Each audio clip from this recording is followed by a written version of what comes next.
Oh, hello, chap. Hi, everyone. Welcome. Happy birthday, Nick. No. I needed to do it. Iris isn't here. Must be a delightful day for you, Crumpet.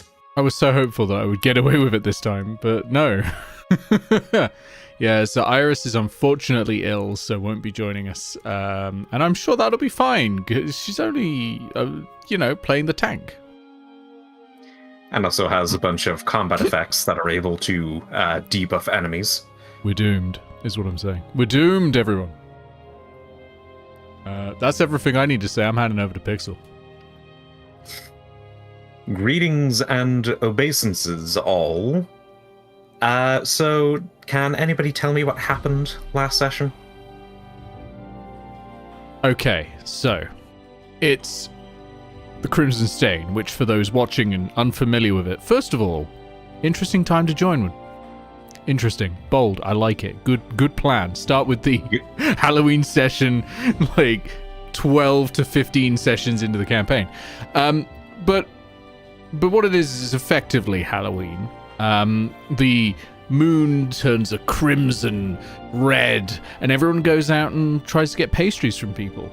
We decided we would skip that this time because, I'm not gonna lie, it's not gone well the previous couple of times, and we thought, you know what, maybe it's us.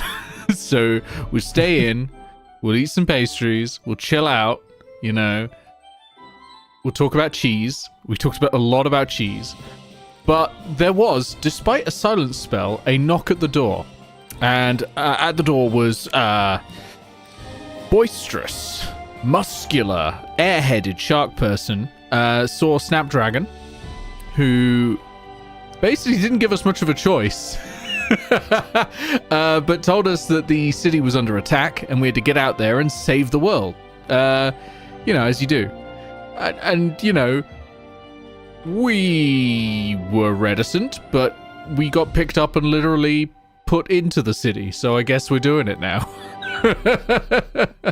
So we explored this this rapidly deteriorating city, came across two dead members of the Guild of Icons. Was it two? I know Gargoyle was there. It was a lot more than two. Did we come across AO as well, and then we came across Grounded at the end? Yeah, but Grounded wasn't grounded. No, Grounded had been taken over by a hag inside of her head. A terrible creature who then attacked us all. And I'm afraid we had to put that hag down along with the Grounded of Walk, unfortunately. And that's where we ended, really, because that was a harrowing fight. So I had to have a long rest using my little hammock that lets me have a long rest once a day for the time of a short rest. I had a little nap.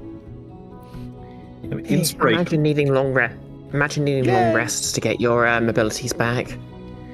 And to those people joining in on the second session of this particular year's Halloween special, good job on you. You were a rebel.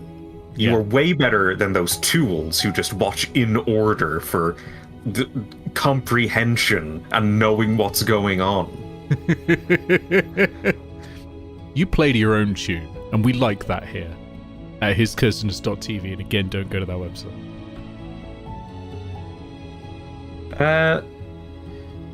So, naturally, we start with Inaltrare walking down the streets of Korakii, along with some others.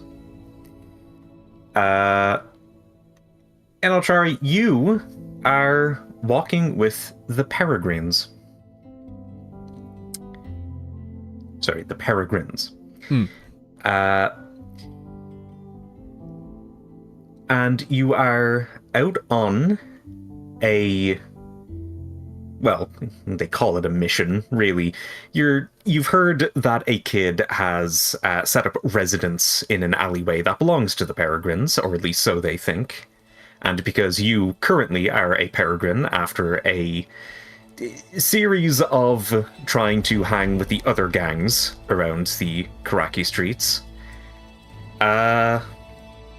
it is your duty to help intimidate this kid out of the alley that what you own, technically. And as you are walking, the one leading this little group, Labo, he looks back to you. All right, so you know what you're doing, right? Yeah, sure. I know lots of things. You know how to, rough up a kid, yeah? Uh-huh. You don't sound too confident in Ultrari. I mean, sure, but it's results that matter, right? Yeah. Speaking of results, how's your fund going? Your little crowd fund for your cat. Well, I managed to get 4 silver pieces. He smacks you in the back of the head. Ow! What the hell are you doing? Going around asking people for gold? First of all, 10 gold? Lofty fucking price to be putting on people on the spot. But second of all, other gangs look at what we do. And other gangs know you're a part of the Peregrines now. And if they see you going around and begging for money on the streets, they're gonna think that we can't provide for you. What? I mean, if you've got 10 gold, then can get my cat back. We don't have 10 gold in the budget for you. It's a lot of money. Doesn't that mean you can't provide for me? You're alive? You got a place to sleep? You got food? But my cat. Look, your cat was a fine distraction when we needed it. Very inconspicuous. Maybe if it was a bit more conspicuous, wouldn't have ended up under that carriage. But what happened, happened. Okay, and we cannot allocate our resources so that you feel good about having your cat back. Okay? There's more peregrines than you in Ultrari. And just to remind you, you're pretty recent. Right, but that's why I'm asking other people. Yeah, and you make us look weak when you do that, so stop it. All right. We're coming up on the place. And I'll try to grab a stick or something off the ground. All right. I grab a twig. Okay. Can you do your magic thing with it? I could try. Yeah, not exactly comforting. I heard last week you blew yourself up. Well, yeah, that happens sometimes, but I'm still here. Alright, well, you just leave the talking to me. Just stand behind me and try to look menacing. I know it's against your nature. Okay. Whatever you say. So you and the small group that you are with step into the alley away from the streets. And as you travel down it, you see a hastily made shelter. Some boxes lined against the walls. Somebody's clearly been moving stuff around, trying to make it more homely, a place that you can sit in, a place that you can relax, shelter a bit from the elements. You see a kid, has to be about 10, sitting on the ground. And he's playing with something. His back is turned away from you. And then Labo speaks up. Hey! Huh? Not you, fucking moron! God damn it. Hey kid, you know where you are, right? Yeah, we're in an alleyway. Oh, fucking damn it! Shut the fuck up, Inoltrari!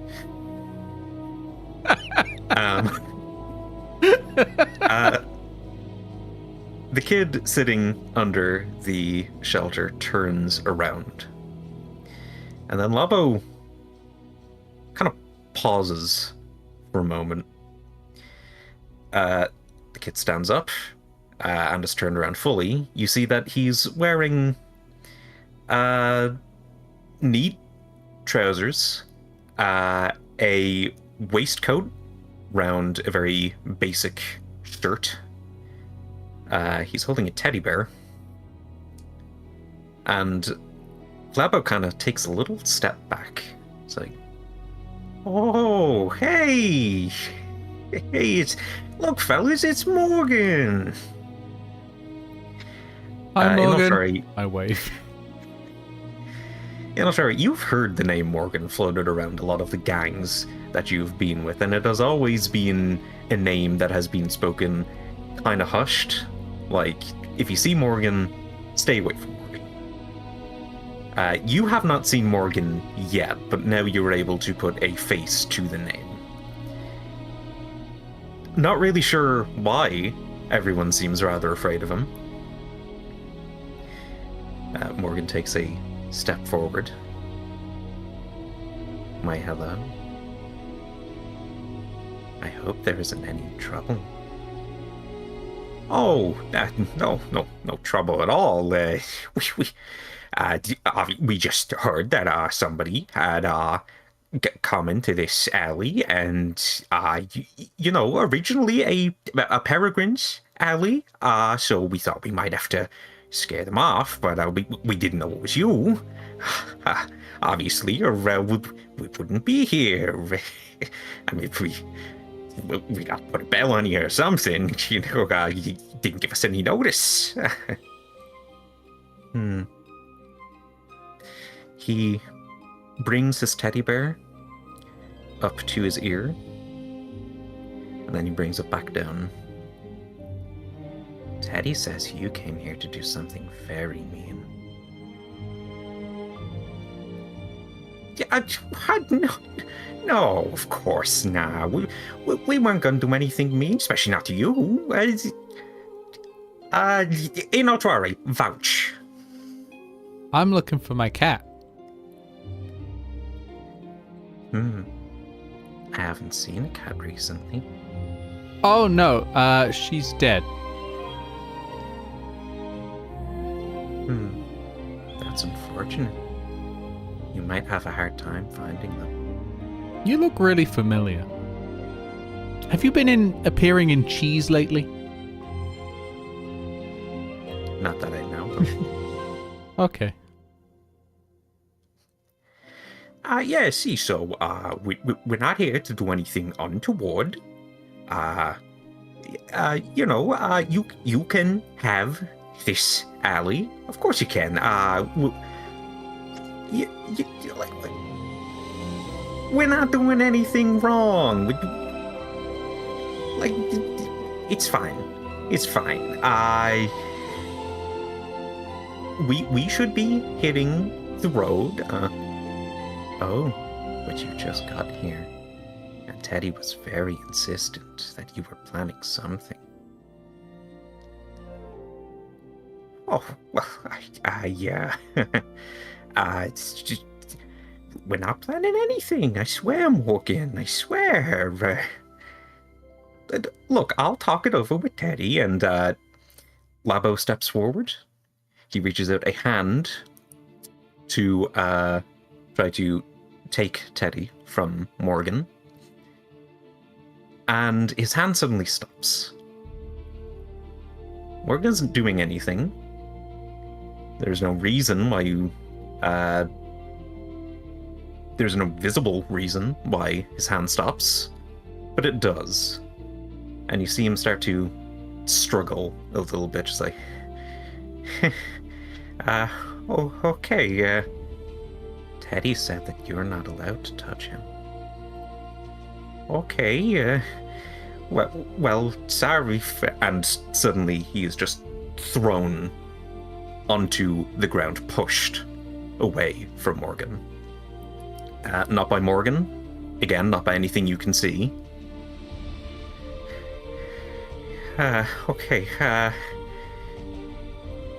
fucking run, and Labo bolts. The rest of them bolt. He shoulders past you to run and knocks you onto the ground in Altrari. Ow! And you hear footsteps as Morgan walks towards you and leers down.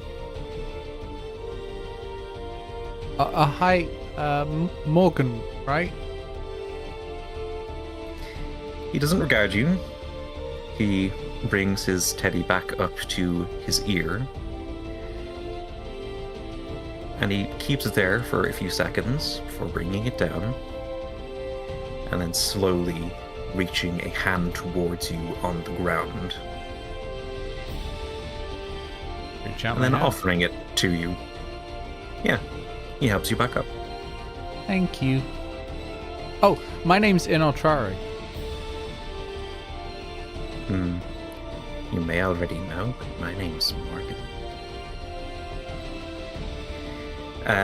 He goes under the shelter and pats a box next to him, next to one that he sits on.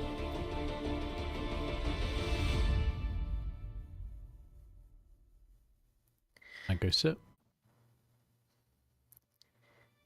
So, you're looking for your cat, but your cat isn't alive.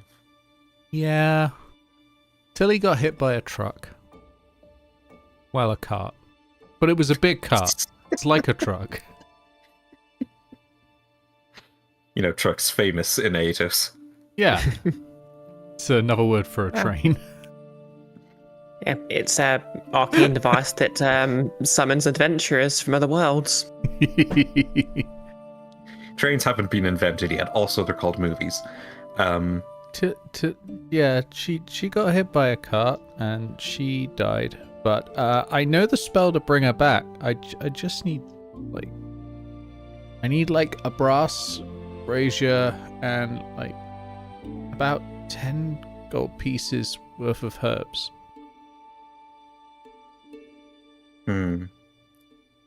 Well, I don't have any gold myself. If I did, I would help you. Oh, thank you. There's a flyer on the wall outside the little shelter, and you hadn't really been looking at it. Your focus wasn't there. But suddenly, it slowly tears off the wall from the nails at the edges, and then it floats over to both of you. And floats to you in Altrari. It's waiting for you to hold it in your hands. Ooh. I grab it. It says, Guild of Icons Adventures Initiative. Hero for a day. Take on a odd job at the Guild of Icons. Get in on the action. Gold rewards for successful jobs completed. And it's coming up soon. Ooh. I could do this. We could do this. I bet there's loads of money for adventuring. We'll go all over the world and meet interesting monsters and maybe hide from them a lot. And find buried treasures and become best friends. I think if it's only for a day, you probably won't be traveling anywhere. Maybe we'll do all of that in one day. That is a fun thought. Maybe we'll go racing on giant snails or get on a big boat and get in an auction or find out a giant rat thing. I have weird dreams sometimes. Imagination in Altrari. Yeah, it's the cheese. it shows me things that might happen in the future, but like not like accurately a lot of the time, but sometimes. And sometimes I'll be like, oh, I saw this in a dream, and then other times I'll dream something and it never happens, so it's hard to tell. Morgan brings Teddy back up to his head. Then he brings it down again. Teddy thinks that we might stand a better chance of succeeding if we find another person.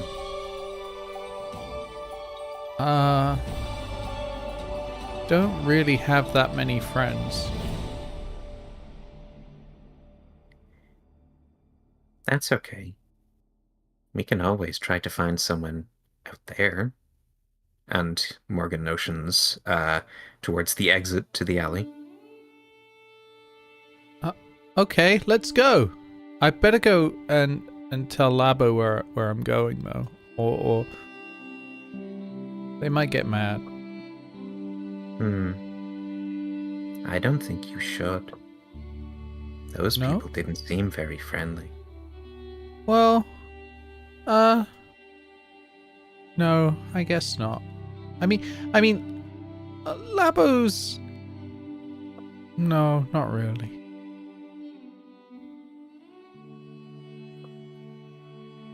Don't worry. Me and Teddy are very friendly. Yay! Well, I'm sure you'll get on well with Tilly when you eventually meet her. And this is Mouse, and Mouse hops out of a long, dirty sleeve. Sometimes Percy, sometimes another name that I cannot remember. Always forgotten. Always Mouse. Morgan points out his pinky and does a little handshake with the mouse. Your mouse speaks very highly of you. You can talk to animals? Are you a druid? Not exactly. A ranger? They're the coolest. And then Inultrari, make me a perception check. I don't recall being good at those. Let's try it. Wisdom? Wisdom, yes. Okay. Yeah, no, I'm not good at those. Oh, I got proficiency, but okay. 4. There were a lot of sights and sounds and shapes that day, so you don't recognize in that dream anything that you haven't seen before, as somewhere in the besieged streets of Korakii, you wake up. Fee! You also wake up. You look around, get your bearings, and realize that you are right at the edge of the Gold District. Having fought a hag just recently, or at least a very angry and giant grounded. Upon their defeat, a weird burnt up forest having disappeared, dissipated into thin air, but all of the damage that was caused during the fight feeling very real and still plastered all around the immediate area.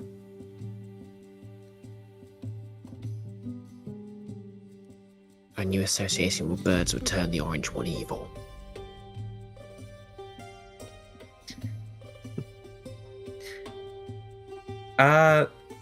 So you notice Inultrare waking up on his hammock. You also notice that there is a distinct lack of utricularia in your immediate vicinity. Hey, Where's Utri gone? I don't know. Did you do something to scare them off?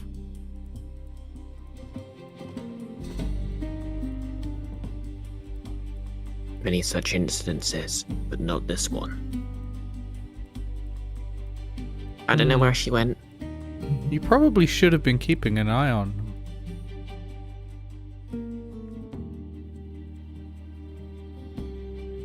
Wait, how?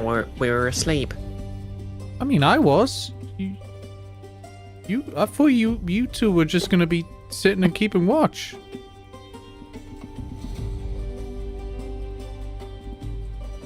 No, I thought it was her turn to keep watch. Oh, well, this is just great. Now she's missing. You were asleep while you were having just a short rest.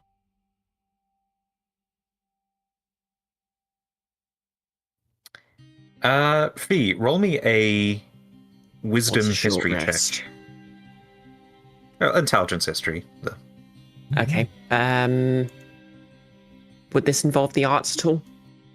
No. Damn.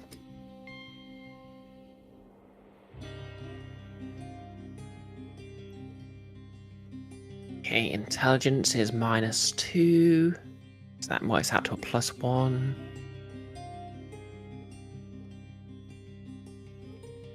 $16. It was definitely Utri's turn taking watch. I'm certain. It was Utri's turn to take watch. And now she's gone. Hmm. That's not good. Quid custard the custarders. Why weren't you watching? Like, I know it's her That's- turn, but you were just chilling, right? You weren't asleep. I guess I just nodded off. Oh. Well, try and stay awake next time. Yeah. V tries to, I remember, when they fell asleep, even though that's technically impossible. Wisdom perception checks. Does this involve anything invisible? No. But one day it might. Natural one Okay. for free. Natural 19 for 23. Oh yeah, you definitely see that little rabbit folk girl who was staring at you from one of the alleys leading out of the gold district.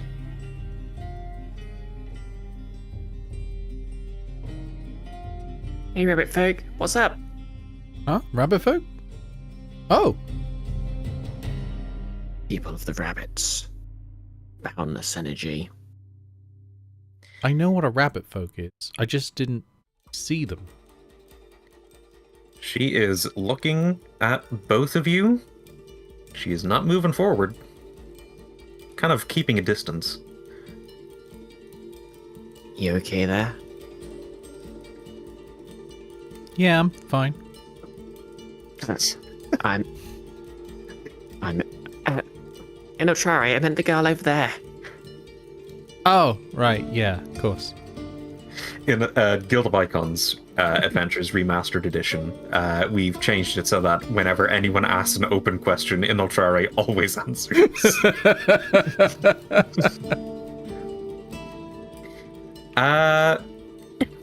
The rabbit girl does not answer you. She's just watching from a distance. Hey, Fee is going to try and approach her. Okay. They're going to raise their hood and try and look friendly.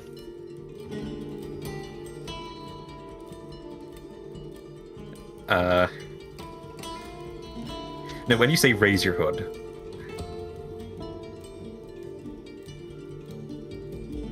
like, what was your hood off previously and you're putting it on? Oh, no, they're pulling their hood up, pulling their hood down, so their whole head is visible. As you get closer towards her, she still doesn't regard you, but she does look at you. V sort of tilts their head and blinks.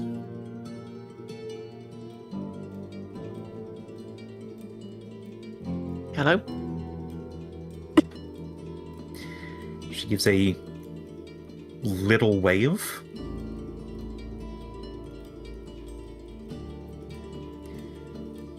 Not a happy face, though. As you can probably imagine, what with everything going on around the town. But you're certainly not providing much comfort. You don't need an insight check to know that much. You okay? Can we help? V turns towards an Ultrarian, gestures for him to come over. Oh, okay. She starts hopping away.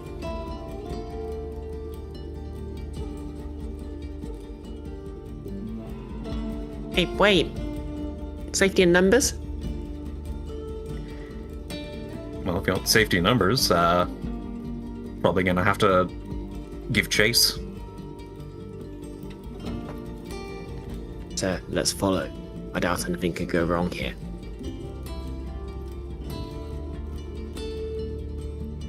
Don't know if that's a good idea. Plenty could go wrong, but alright. So... When has following someone ever gone wrong? Do I need to list the times the following them has gone wrong?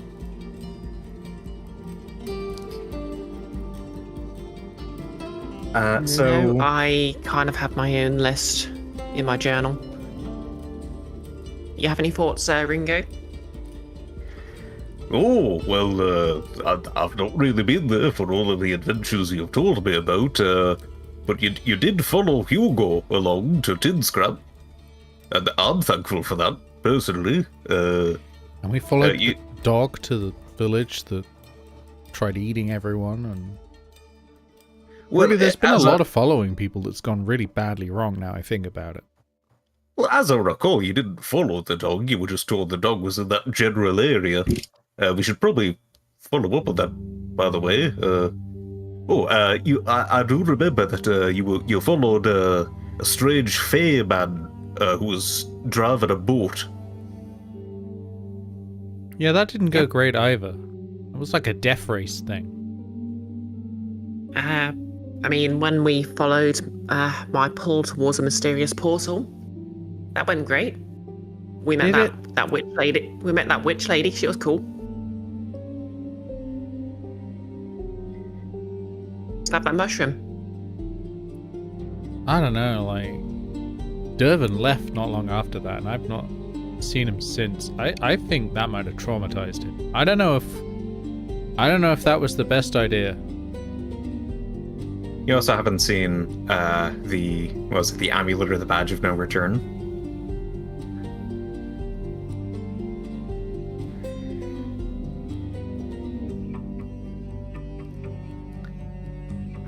But in terms of things you do see, the rabbit folk girl is further ahead.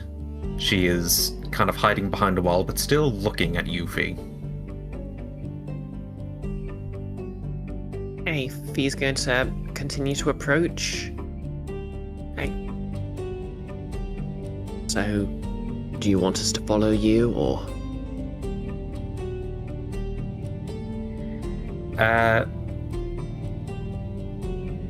She gives a small nod. Oh, see an Ultrari. She wants us to follow her. Can I get an insight check to see how trustworthy she is? Sure, shoot. Neltrari rolls his eyes. Wisdom, insight. Okay, this is going to be a +4. You may not 20 have... for a 24. Okay, I was going to say you may not have a expertise die for detecting invisible emotions, but I kind of undercut it. Yeah, no, there is not a hint of malice on this girl's face. Very concerned. and you can't really discern what she's concerned about. Like, the entire city isn't doing so hot, and you were still hearing like screams and running and snarls and growls and monstrous sounds coming from all directions, echoing in. Hey. Come on, Eltrari. She needs our help. Let's go. Okay, I guess. Maybe you three will be that way.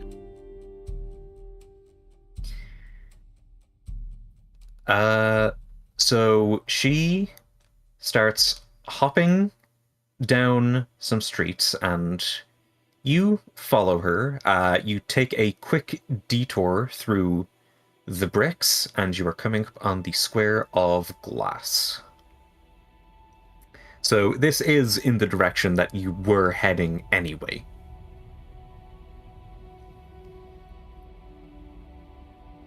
Okay, maybe you three will be around. You're right. Maybe you three will be around here.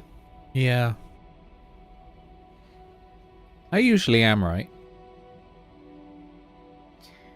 Yeah. I mean, are you right or is the cheese right? Interpreting cheese is a skill, or like an art form. It's not just cheese doesn't just like write the future. You've got to understand what the portents mean. I guess I shouldn't expect a non-wizard to understand that. Yeah, but I mean, obviously, you need to know how to understand the cheese, but surely the sort of information must be encoded on the cheese somehow. Yeah, but it's like otherwise hints. You wouldn't be able to learn it.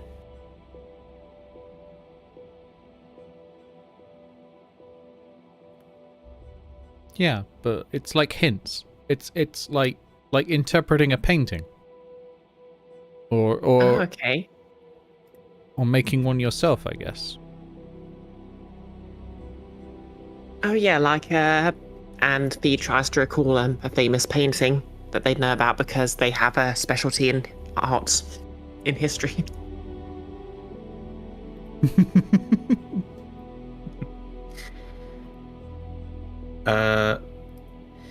So as you are walking along having this conversation, you can see that the rabbit folk girl is keeping a fair distance. And she is currently leading you down a street path before she makes a sharp turn. Sorry, it's an edgy turn. Of course you'd like it. Damn right. And Theo grabs Enochari by the collar and runs around the corner. So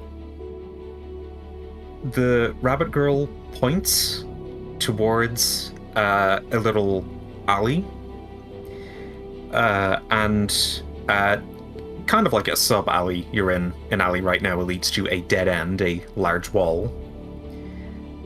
And after she's finished pointing down that alley, she jumps onto a box right beside that wall and then hops over the wall. Okay, guess something's on the other side of the wall. All right. Come on, make me a flat intelligence check. I mean, Fee understands there's probably something everywhere, but actually, no. Wisdom insight. Okay. That is actually another 24.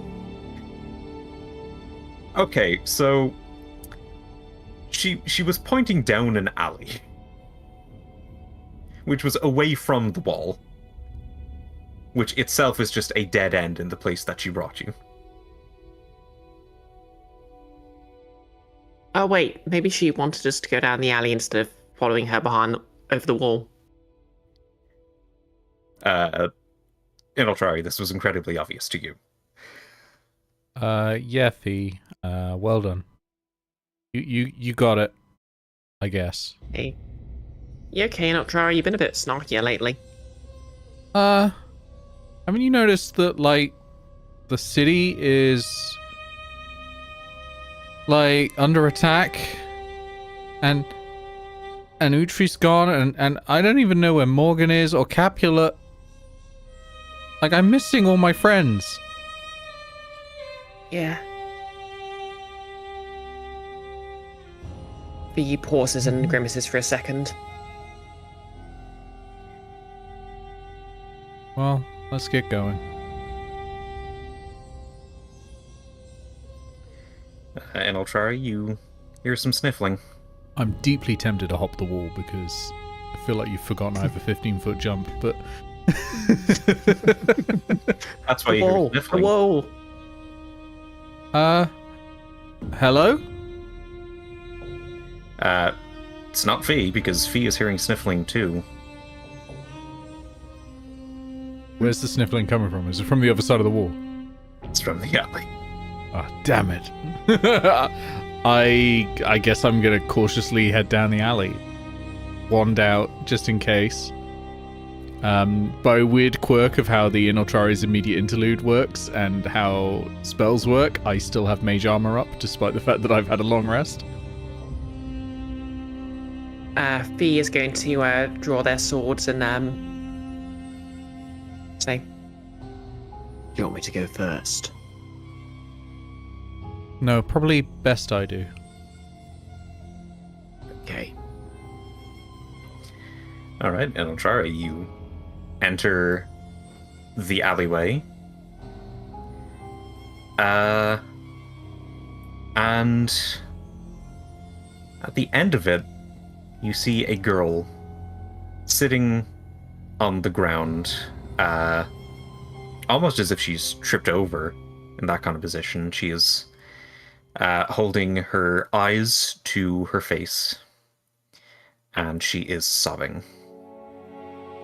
You notice that there is a basket at the entrance of the alley.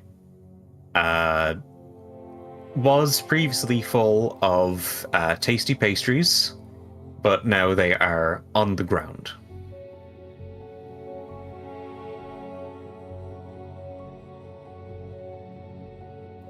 I would like to cast Detect Thoughts. Alright. Can you explain to me how Detect Thoughts works? Sure.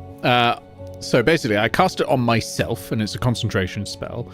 And then while I'm concentrating on it, which is up to a minute, as an action and on the turn I cast it, or subsequent turns if we're in terms, I can probe a creature's mind within 30 feet to read its thoughts by focusing on it. I have to be able to see it, but that's it. That creature makes a wisdom saving throw. If it's got an intelligence score of 3 or less, or doesn't speak any languages, it's unaffected. On a failed save, I can learn the creature's surface thoughts, i.e. what's on its mind at the moment. And on a successful save, I fail to read the creature's thoughts and can't attempt to probe its mind for the duration. Alright. Well, when you aim your detect thoughts towards the girl, you're not getting much. It seems she's not thinking in words.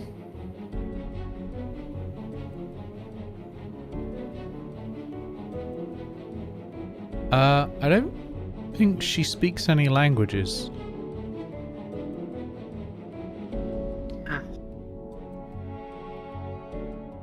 Wait, I wonder if that's why the rabbit girl was quiet too. If you want to push deeper, I'll allow you. Well, if she doesn't have any thoughts, I can't. But what I can do with it, as an alternative, is I can scan for thinking creatures within 30 feet of me. Okay. Does detect thoughts allow you to like catch on to visual thoughts as well? It just says read its thoughts, and that's all it really says. But if it doesn't speak any languages at all, then it's unaffected. It doesn't say we have to share the same language. Weirdly.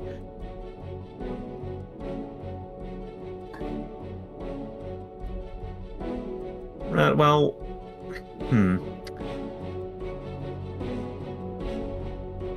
I will say when you point your mind towards her, in addition to the silence, you are getting a faint flicker of like a vision within your mind.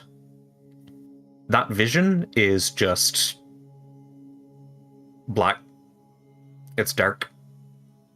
Very dark.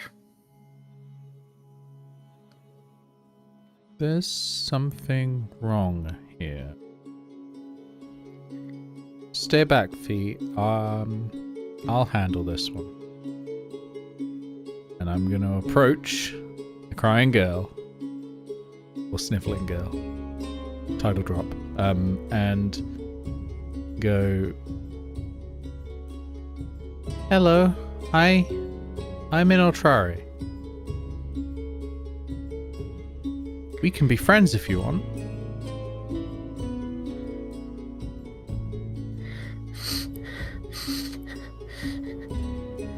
Someone there. I didn't hear that. Was it Sumwonder or Salamander? Is someone Slender? there? Oh, is someone there? Of course. Yeah, it's me. I'm in Otrari. I'm a child. I'm a child like you. I'm a wizard. And I said we can be friends if you want. I don't have any friends at the moment. You have to. Right there.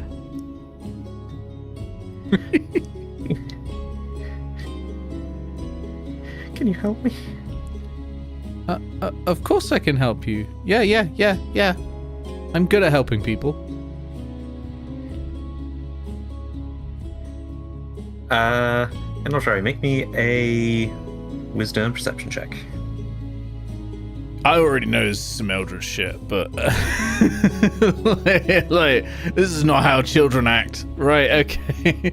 Wisdom perception. Let's see if I can get lower than... No, a natural one last time. I can't get lower than last time. Oh, that's better, actually. That is 17.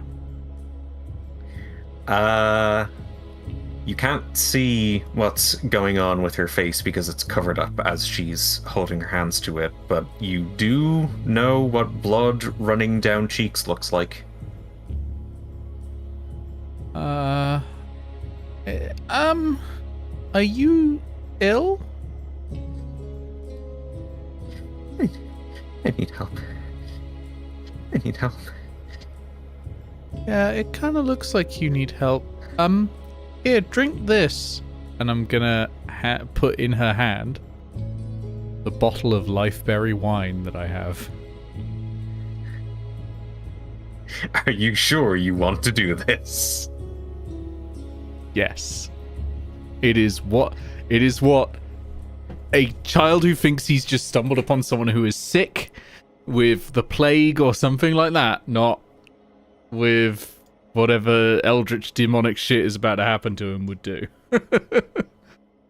All right, well, you offer the Lightberry wine to her, but she is not taking her hands away from her face.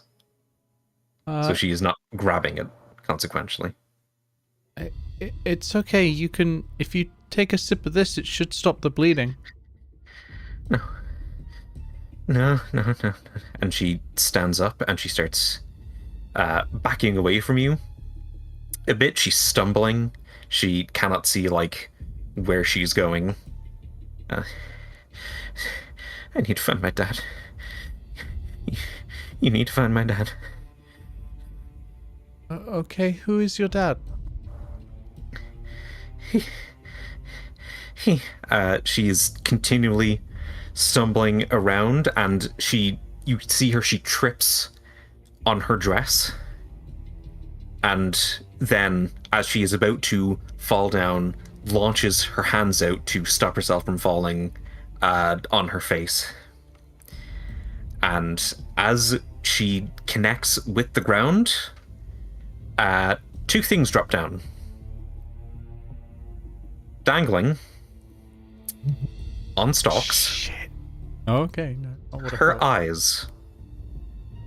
And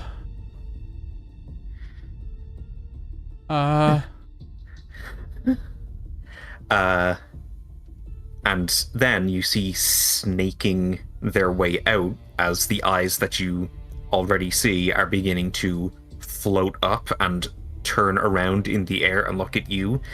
Another set of eyes pushes through her eye holes, beginning to float and fixing their gaze on you. I don't know if you've got a normal illness. You feel the ground that you were standing on begin to crack. I am going to jump 15 feet in the air and glide backwards. Thank you very much. You do that as, starting from her, the ground begins to give way and crumble and fall. And as it falls, you see that it is falling into this bright, luminescent, like, very chaotic looking plane of existence that seems to be being carved out around this girl, and she hasn't fallen in. She's floating. Plane of existence, you say? Can I make an Arcana check? You can make an Arcana check. Can I add my D6 expertise die for the planes? You can. Happening. It's happening. Finally. That's actually really fucking good. Hold on, I gotta add up. 28. Not a lot of people have been there personally, so it's hard to know for absolutely sure. But based on theories that you've read, based on experiences that you've heard, like people who have witnessed this place firsthand and lived to tell the tale and returned, this looks like the outer planes.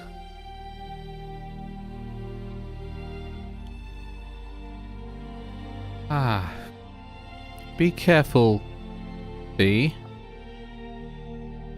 I don't want to be picking up your messes as well while we're dealing with this. Hey. This is more serious than the normal silly little things that we deal with. I think that's the far realms.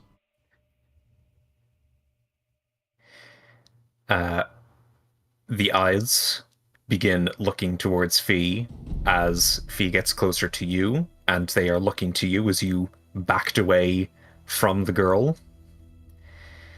And it would seem that we are getting to a point in which we must roll initiative. Hello, Sailor. Nice to see you again. You don't know that. You named this session one word off what I named the session that introduces Sailor, and also the far planes are where beholders come from. You are not going to believe this. Well, on initiative. Another natural 20? No, natural 18 for a 19. Good, because I would have been banning that dice if you got another natural 20. I got a 16 on initiative for me, which isn't bad. Yeah. Oddly enough, it is actually the is there supposed to be a map up? Because I'm not seeing anything. Yep. Hang on. Give me a second. Fondly remembering when I used to have a lot. There we go. Oh, Christ. Oh, wow. I don't like that at all. I mean, it's very pretty and I like it, but I don't like that at all. place yourself wherever. Fee, in Ultrara, you also place yourself wherever. But I believe you did start somewhat close to her. Yeah, but if I jumped back, I can float back 15 feet if need be. Yeah. So that probably puts me there. Oh no, 30 feet if need be. So I could be behind this this cart at this point. But no, I'll start there. Well, you'll have rounds to move because let me add to initiative and then go to initiative. She rolled 14. I can't believe Fee's been renamed. Foo. Of course, it's established that Infernal is Welsh, so if you pronounce Fee's name in Welsh, FU is still pronounced the same way. All right, Fee, you're up. Alrighty. So I think Fee's going to open up by taking an experimental shot at Red, let's say. Okay.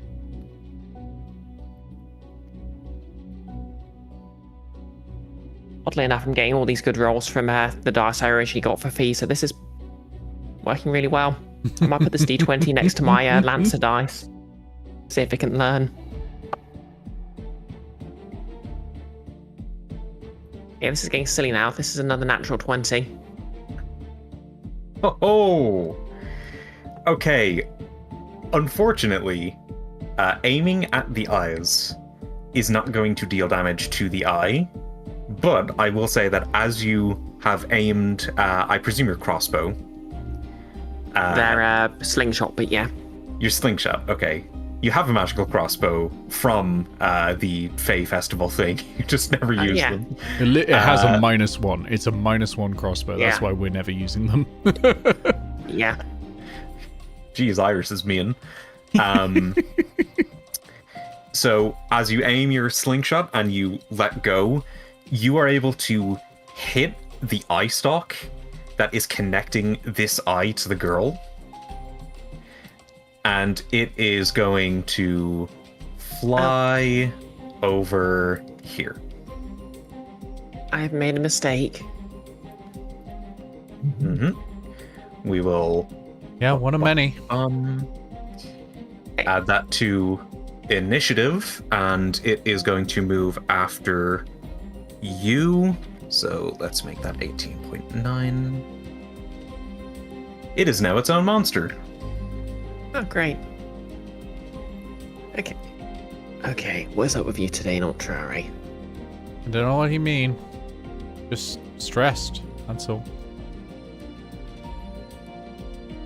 Fee, make me a Wisdom Insight check. Okay.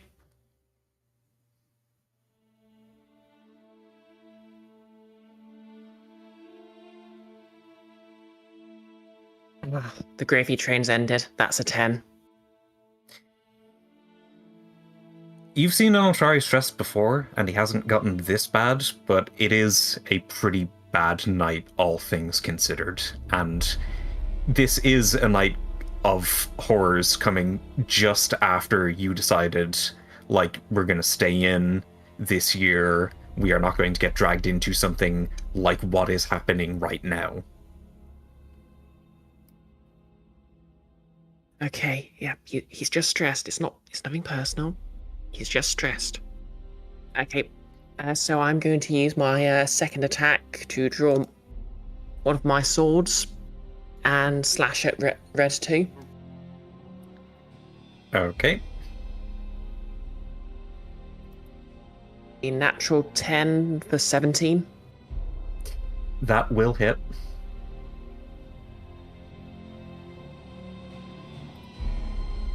Yep, that's 4 points of slashing damage. All right. Sorry. 7 points of slashing damage. Okay, that's a bit better. For some reason, I just said the bonus instead of the actual dice roll. Easy to do. Yeah. And bonus action. Remind me, do I get 1 or 2 attacks with my bonus action? Just one. Yeah, just one. And I Okay. cannot remember if you apply. You don't apply the ability modifier to the damage unless you take the dual wielder feat. Okay. No, 2 weapon fighting stuff. Dual wielder feat lets you just wield 2 massive weapons. Okay. That's a 24 to hit. That will hit. Sorry, pardon me, a 23. Yeah, that'll definitely hit. Okay.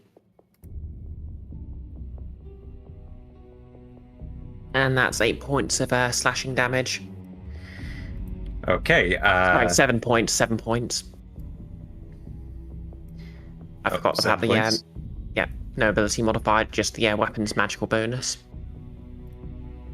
Yeah, it's looking really bad already. Huh. It's looking really bad already. And that's my turn then. Okay. On its turn, it is going to try to get away from you. This has been a mistake. Opportunity attacks are free. Okay. Not a free action, of course. They're a reaction. But 14 to hit. that will hit. Hey, max damage for 10 points of slashing. As this thing tries to slink away from you, you just like cut it in two with your sword. Yeah. The strikes are cool pose as they do this. You're not kidding anybody, I'm sure.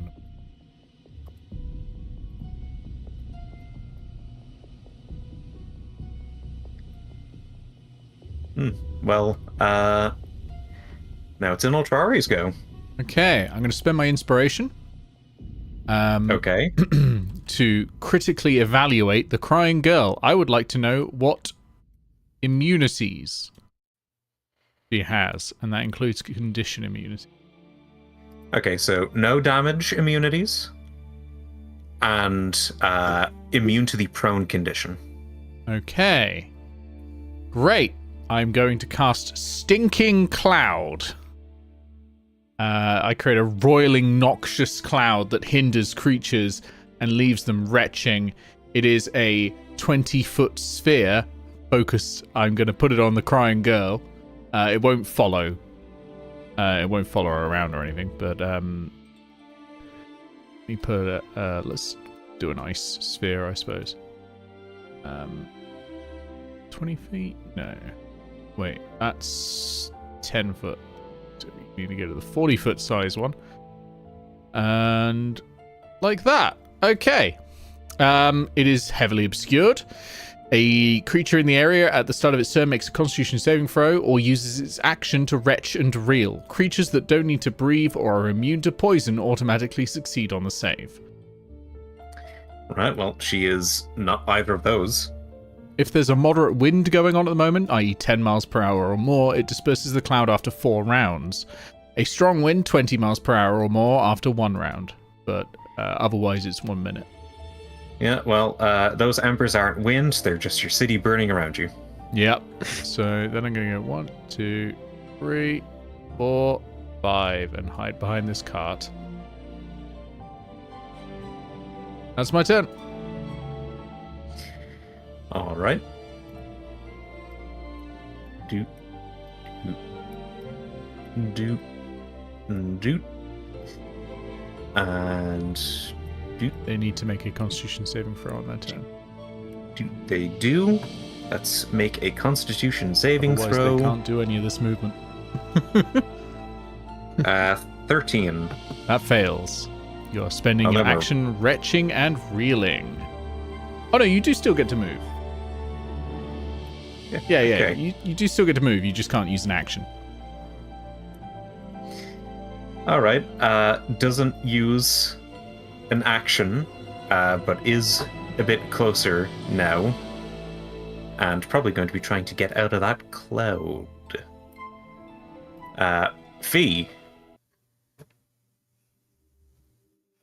Hey, Fee's going to see the Oh no, wait, Elder. sorry. I forgot. Sorry. Something happens. Dear. Once once we reach initiative 20. Boop. Oh. Boop. To be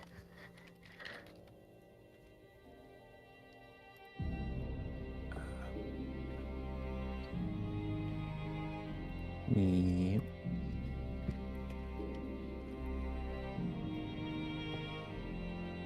Then we'll make this.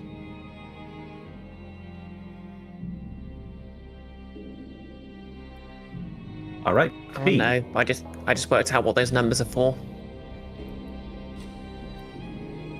Oh, it's fine. Okay, Fee is feeling a little freaked out for more reasons than just one. So they're going to take 2 attacks against the crying girl with their slingshot. Okay. First is 16. That would be a disadvantage. Oh, yeah, because they are heavily obscured. Okay. In that case, the first is still 16. Okay, well, 16 is going to hit. Yep. And the second is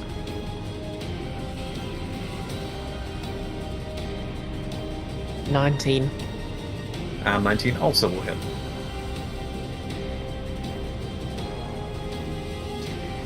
Do you need this Give me the damage. damage? Yep. Do you need it separately or? You can do it together if you're able to do the calculations in your head. Yep. That's 11 points of bludgeoning damage. As they just pick up rocks from the ground to shoot. All right. You hear some grunts amidst the weeping. And Fee is just going to get behind this crate and glance towards Nutrari. Fine, I'll sort it all out. And that's my... Wisdom perception check? Yep, this involves an invisible object. Nope. Oh no, wisdom insight, sorry. Oh, okay. Well, same outcome either way. That is a 17. Might be stressed, but he's still acting really weird. You know, you might be stressed, but you're acting really weird. Act less weird if you will not depend on it.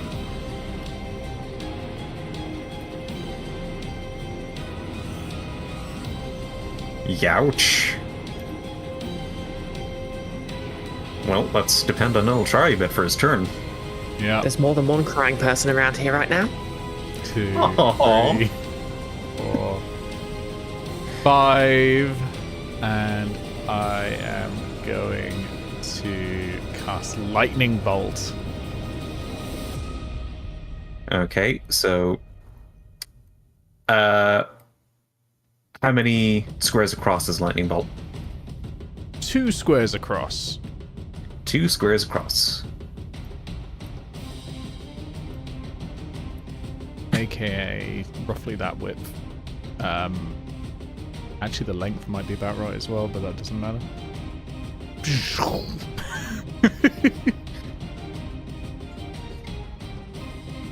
So do you mean 2 squares across as in... Yeah, no. So the first 3 squares in front of you, yeah. Alright, so... it is going to hit all of the eyes, because this doesn't have an attack roll. This is a save. and it's going to hit regardless because Okay. it does damage even on a miss. It's So, a dexterity save for the crying girl. yep, they are going to spread out. I'm just going to roll the damage in Albert because it's 8d8. All right, dexterity saving throw. I am not going to 13. 13 fails. Well, let's see how much damage the crying girl is taking. Okay.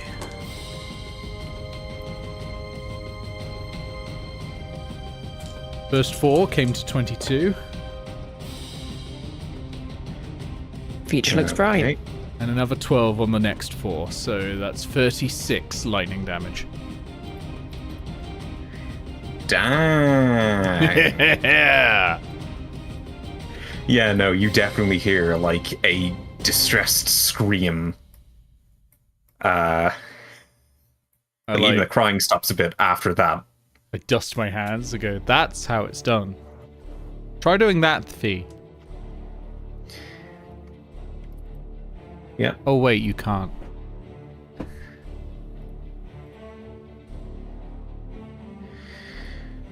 Try doing that and adding all of these eyes into initiative.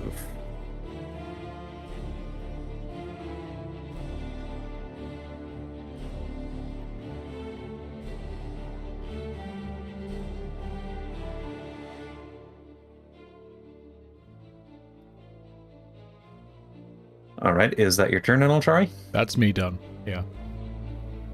Oh wait, sorry, I've got a portent I can give out. And I've not used my bonus action, so I will do it.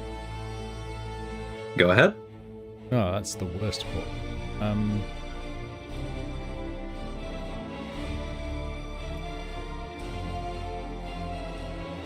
Fee, I saw it again. You're going to be very mediocre.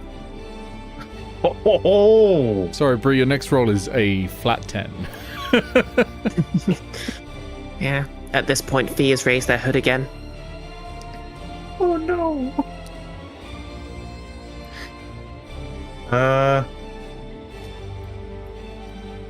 Yeah. That's me Okay. done. We will move on to Black, who is going to take a step over here. Brown is going to try to create some distance. And then Purple is going to move a little bit away from the cart. They cannot take an action on the turns that they are spawned, but now they're a bit more spread out. Oh dear. The crying girl's turn. Let's make that saving throw. Mm-hmm. That's a 10. That's not gonna work. No action this time. Yep. No action this time.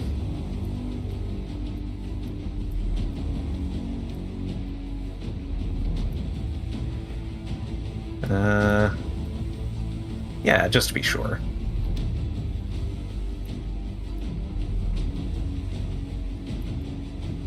Oh dear. Out of the cloud. Probably going to be in action next time. And because it See about is initiative count 20. Let's see. What do I not have on here yet?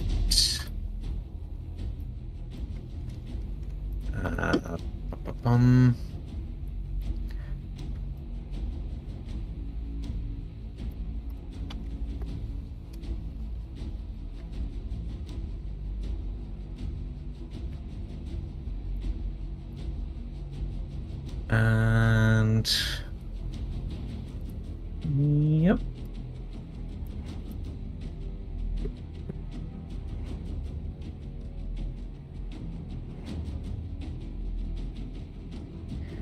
All right. Fee, it's your turn. Okay. Fee is going to head north. draw both their swords and start slashing at Brown. They're going to stumble a little, and that's a 17 to hit for the first attack. It'll still hit. Yep. And the second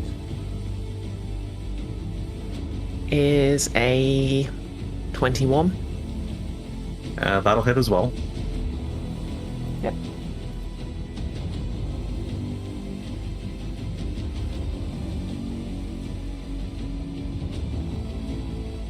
$15 points of slashing damage. Again, you just like slice through it, this time horizontally. I stumbled a bit. You always do.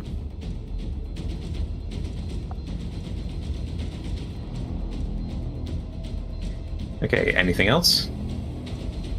Crying is a free action. It is.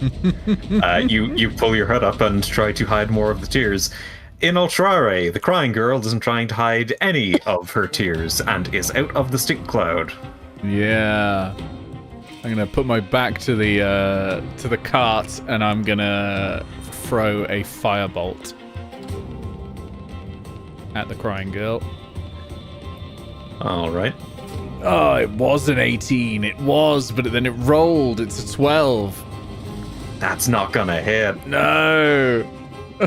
It was there and then it teetered over. It was there for a second. I'm going to spend a level 1 spell slot to roll a portent. Okay. Crying Girl has a natural 3. Natural 3. Oh.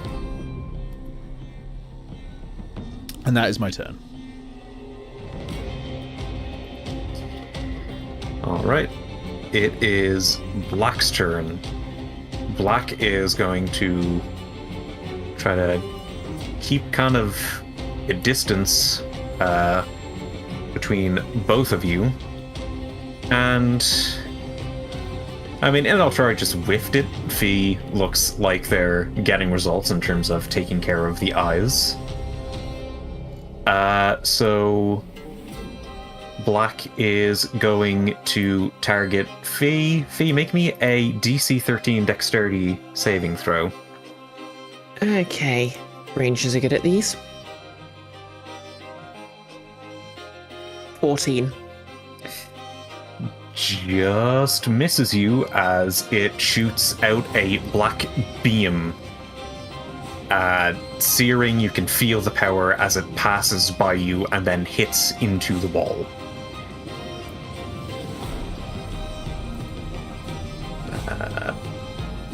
The inhales one of her own tears and coughs a bit. Sorry, one of their own tears and coughs a bit. Was that the disintegration ray? Oh, no. How's the death ray? Uh-huh. But, right. you know, I mean, if you like rays, in Alchare, make me a DC 13 Constitution saving throw as Purple decides to take a turn. DC 13 con save. Oh, okay. Where's my D20 gone? There it is. Okay. Come on, baby. Oh, 9. 9 isn't going to do it. Thankfully, rolled pretty low, so you're only taking 9 necrotic damage. Oh, easy.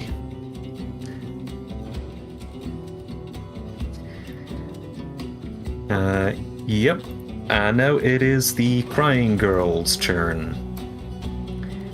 Let's roll. So we are currently doing that, so... Oh yeah, 2 temporary hit points.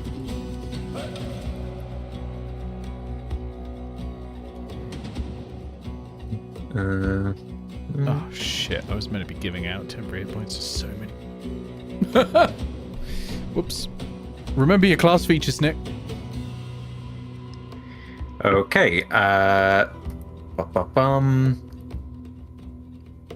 Fee, you're pretty dangerous in this fight. DC 13 wisdom saving throw. Okay. Luckily, rangers are pretty good at these.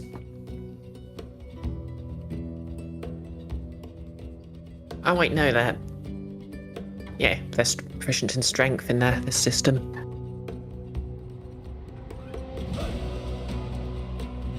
$14. Yep, that doesn't work against you.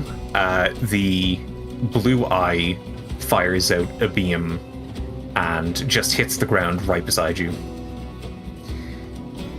And it's... Let's see... That's the annoying thing about this monster. Okay, here we go. He's trying to kill us. Fee, Green Eye is going to aim at you. That's going to be DC 13 Constitution. Okay. I don't think my Constitution modifiers are very good. Nope. Negative. Natural 20 for a 19. Yep, that also is going to miss you. Just fires against the ground. You are getting lucky. Yep. Where were these rolls yesterday?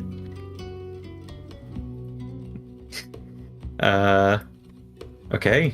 Yeah. She is done with her turn, and now we can invite to the party... Tree. No, that would be nice, wouldn't it? I can dream. Yeah, we don't know that these aren't 2 tree. They could be. Yeah, that's a good point.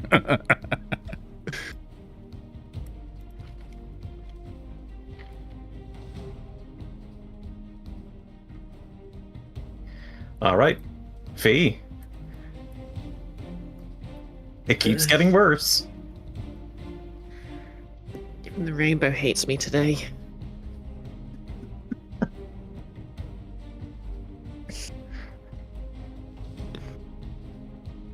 Okay. So, I think Fee is going to go for the big one. They're going to use double shot.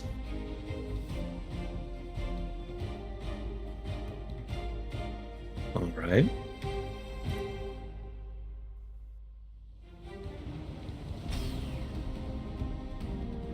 Oh dear. I'm going to assume an 11 doesn't hit. An 11 does not hit.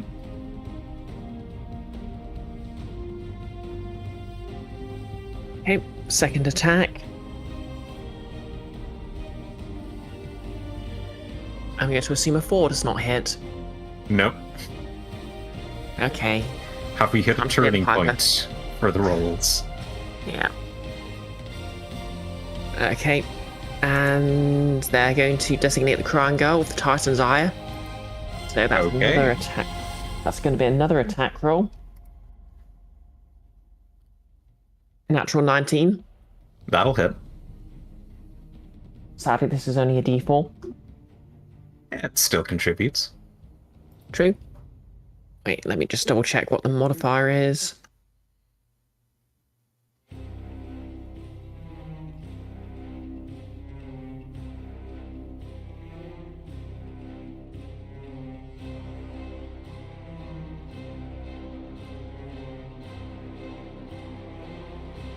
Oh, interesting. It also applies the spell attack of any magic weapon I have, so it's getting the bonus for my swords. Nice. You definitely could Okay. use it. Yep, so random misfortune just pelts the crying girl. So I guess some of the ash just sort of hits her in the face. And that is 7 points of well, mechanically it's bludgeoning damage. And she has disadvantage on her next attack. Okay. That's right, the next attack roll she makes before the end of her next turn, specifically. Roll me a wisdom perception check. Okay. She has not made any attack rolls. 23. It has not made any attack rolls. I've noticed this because I've given her a natural 3, but... Don't worry, if she does, she'll use it. Oh no, it's fine. That natural 3 applies to saving throws as well. Oh. It's literally the next d20 they have to use. Thank goodness they're out of the cloud. Okay, in Altrari, you're up. They're out of the cloud, but they are right in a big old 10-foot line for another lightning bolt. They are. Yeah. So they rolled a natural 3. They rolled natural 3. Are we hitting all the eyes? Of course we're hitting all the eyes. Hitting all the you eyes. can't choose not to. No, I can't choose not to. Annoyingly, So but I've got to that's get rid going of to this be crying girl. Let me roll some damage as well. Green. That's going to be blue. That's going to be yellow. So let's, gosh, add all of these to initiative.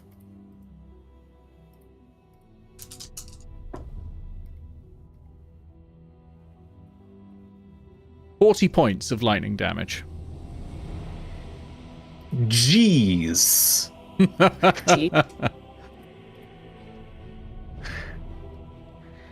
Yep.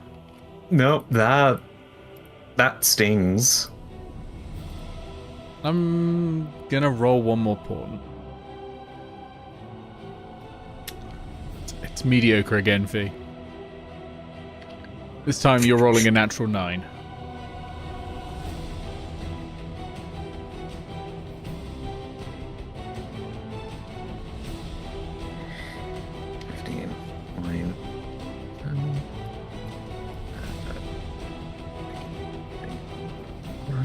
And then 0.3. I didn't expect to have to do so many in one go.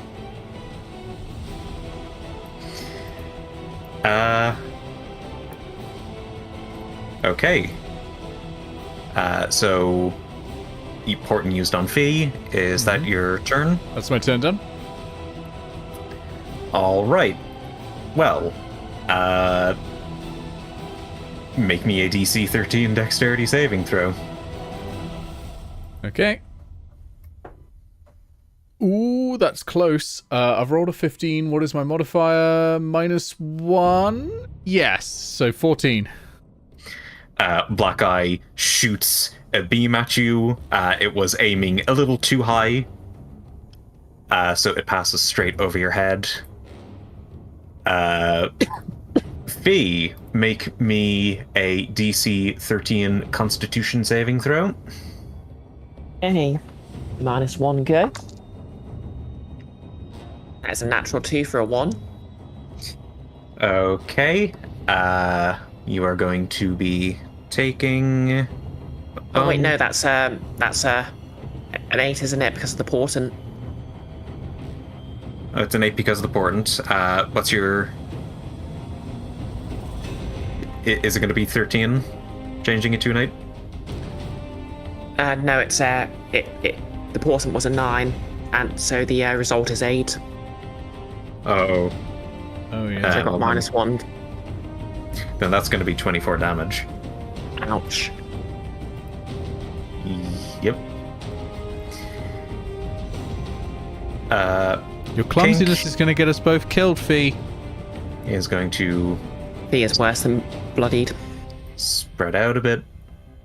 Blue is not liking how this fight looks like it's going, and is going to try to get away.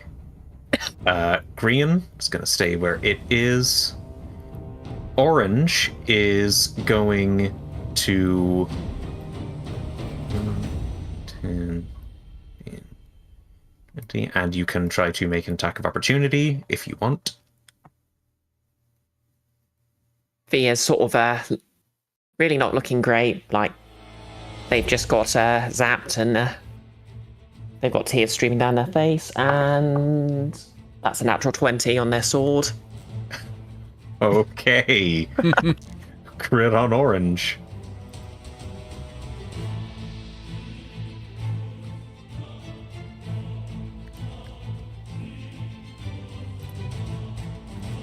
That is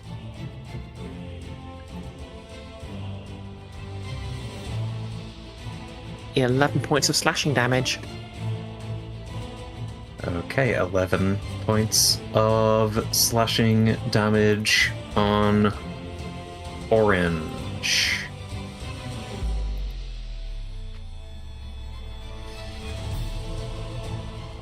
All right. Ba-bum. So they're bloodied.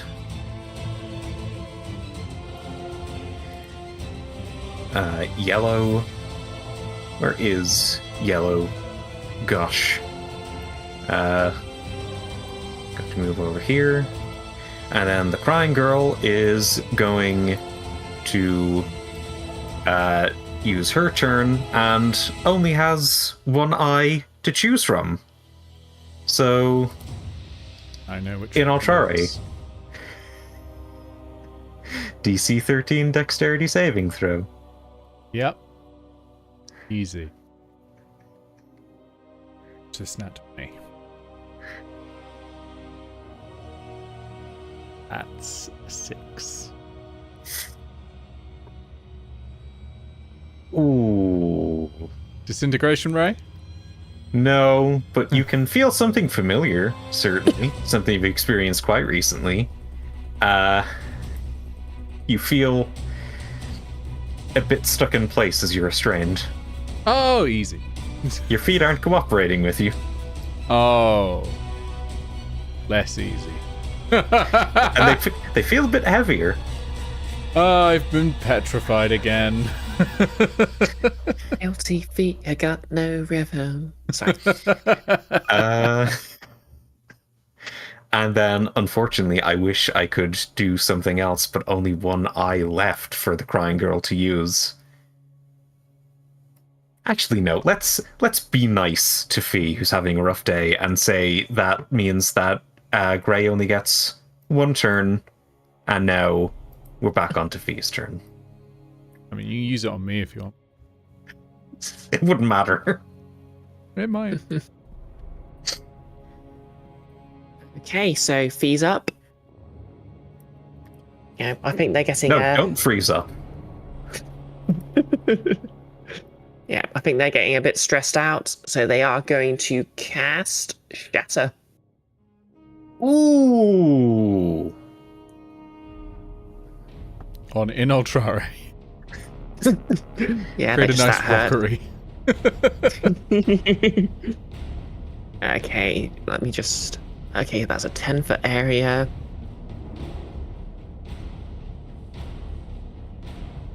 So I think I can only get the crying girl. But you know, I can get the crying girl in black, I guess. Yeah, probably a good idea to get black. Yeah. Okay.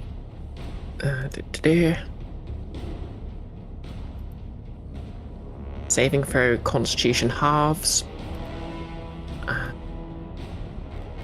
And I'm just going to have to do a bit of mental arithmetic to calculate what these actual.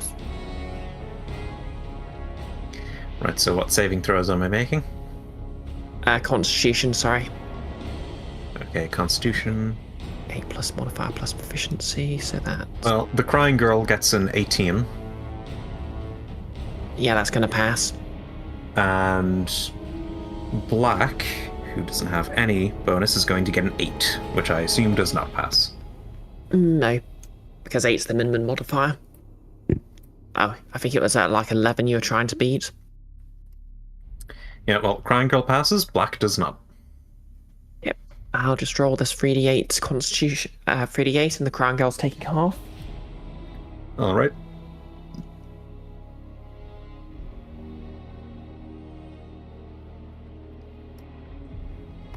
I will also need the full damage for black.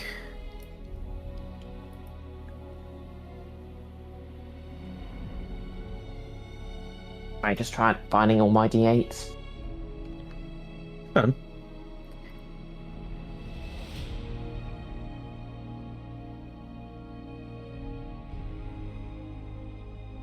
Yeah, that's awful. 5 points of sonic damage, which halves to 2. Oh no. Yeah, 2 natural ones. Oh. Inultrari is too petrified to react.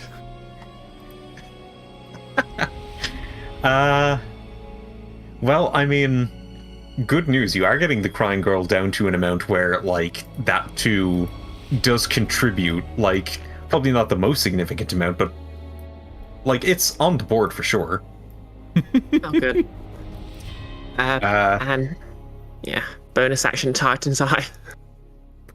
Bonus action Titan's Ire. Who are we doing this against? The crying girl. Sorry. All right. That is a 18 to hit. That will hit. Nice. Diggity damn.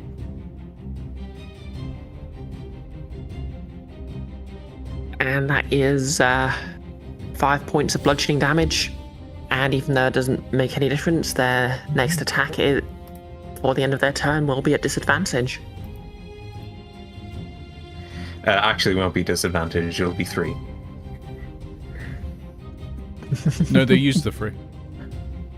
They... Save and throw against lightning bolt. Oh, yes. Of course. That's Fee's turn. Right, yeah. No. The crying girl definitely does react to getting hit that way. She's not looking great. Not that she looked like she was doing fantastic health-wise to begin with. But you're definitely in the home stretch of getting her down. Inultrare, it's your turn. Try to ignore the stone you feel creeping up your legs. Oh, I thought I was full petrified. No, you're not. I've not made a plan or anything because I was expecting to not do anything on this turn. All right, in that case, I guess it's up to Inultrari to finish it. Lightning bolt again. Actually, first I'm going to roll a portent. Wonderful.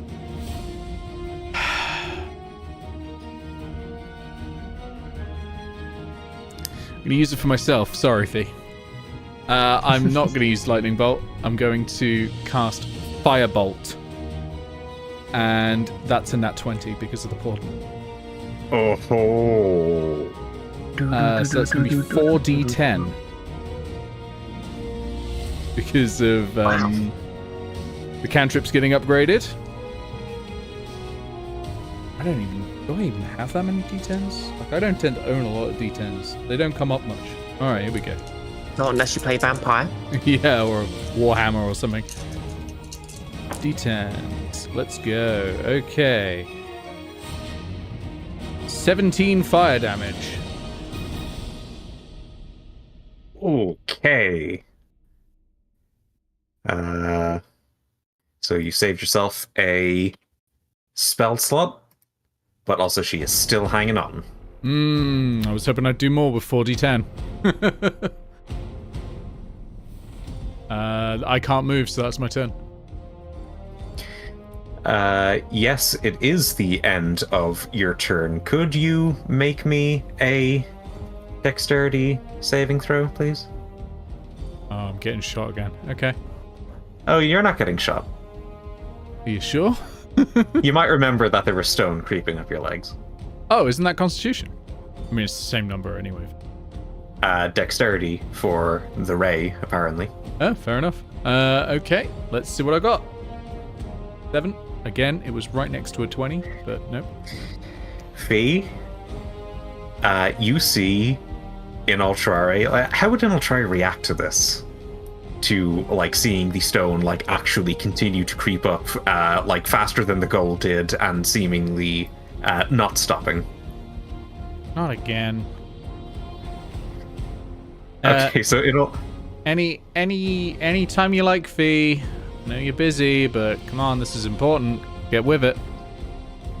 And that is the last thing that Inultrare says, as you see an incredibly uninterested and, like, tired look on his face as he stares at you with, like, this disdain for like, just for your failure in this fight, for how you've been doing, for how this was let to happen, as the stone reaches the end of his cap and he is petrified.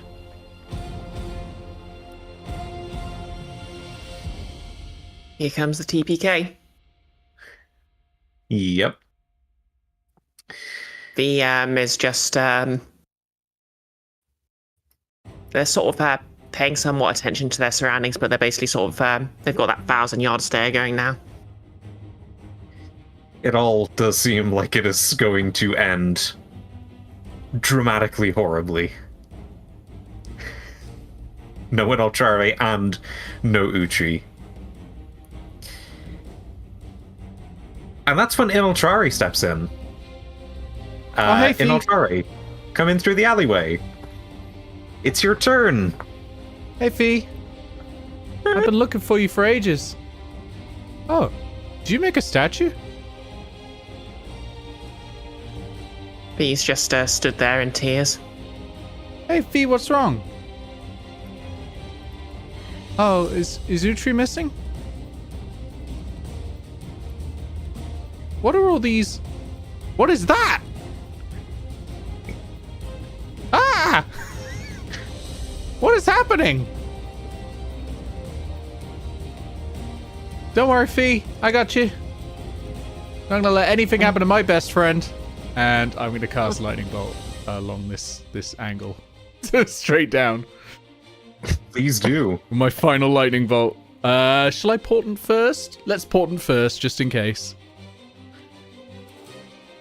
What is it with these flat 10s? The crying girl's getting a flat 10. That's every portent. Okay.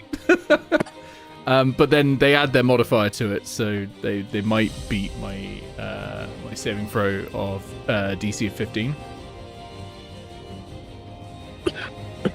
All right. Well, we'll see. So you're hitting yellow.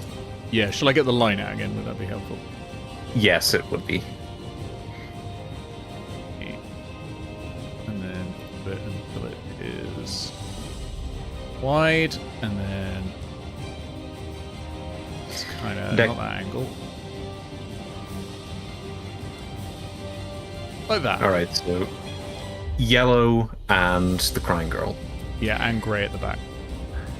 And grey at the back. Yep.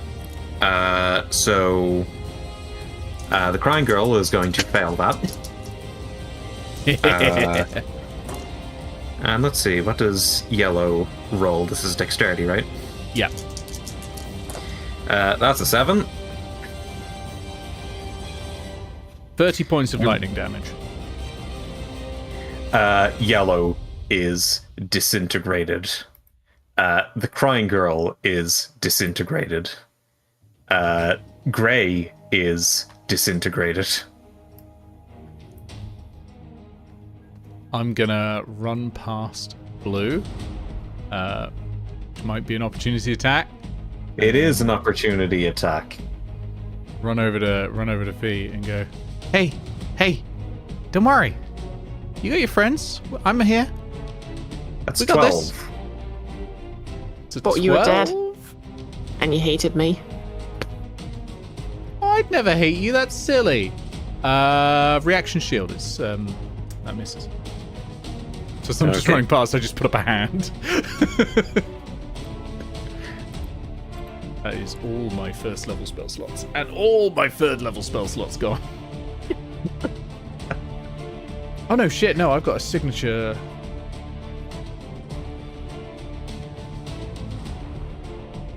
I've got a signature spell, and that is shield. So, actually, that I have one first level spell slot left. And yeah, I run up and hug Fee.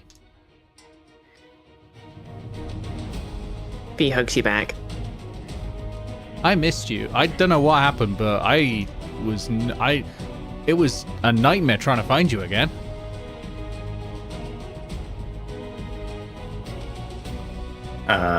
And as you are having this heartfelt hug,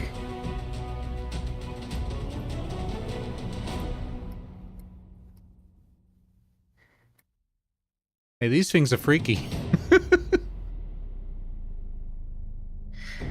all of the eyes begin to move towards you and surround you, but you notice that they are starting to falter a bit as the ends of their stalks that they are moving with are beginning to disintegrate as well.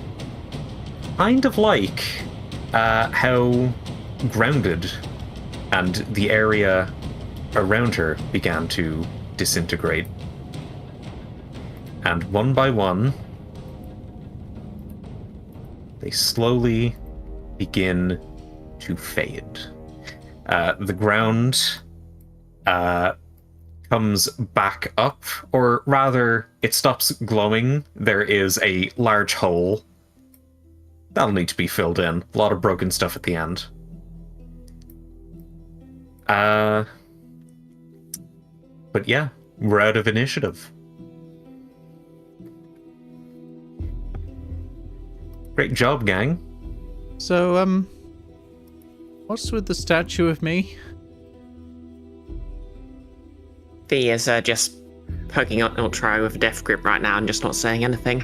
I mean, it's very lifelike. I'm impressed. Did you make that because you couldn't find me?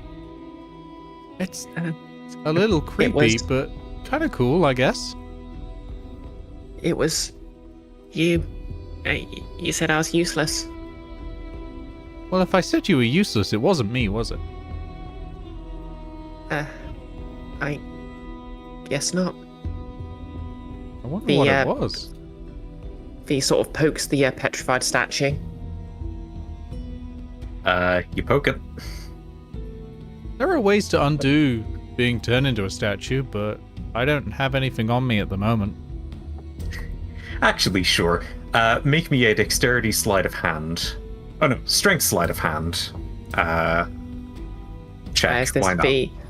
Okay. Strength, so that's -2 plus nothing.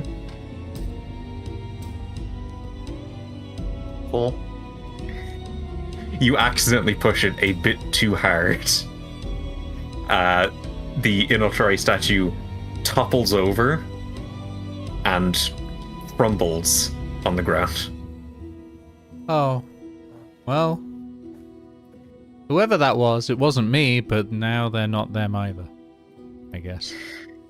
Yeah. Oh, And well. he flinches a bit as Accidents the happen. sort of as the disdainful last look just sort of is the last thing it has before it crumbles. Hey, don't worry about it. Accidents happen. And Yeah. after it crumbles, you see it also begin to fade away in the exact way that Grounded did, in the exact way that the Crying Girl did. It wasn't real. You reckon it was like a mimic? But like a person mimic? Like a changeling? You remember that mimic that turned into me? It I reckon was. it was like that? Fee, make me... Oh, sorry, go on. It was fear. It was something I was scared of. Oh. Why are you scared of me not liking you? That's silly. And I give him a hug again. I'm scared of everyone not liking me. Fee, make me a...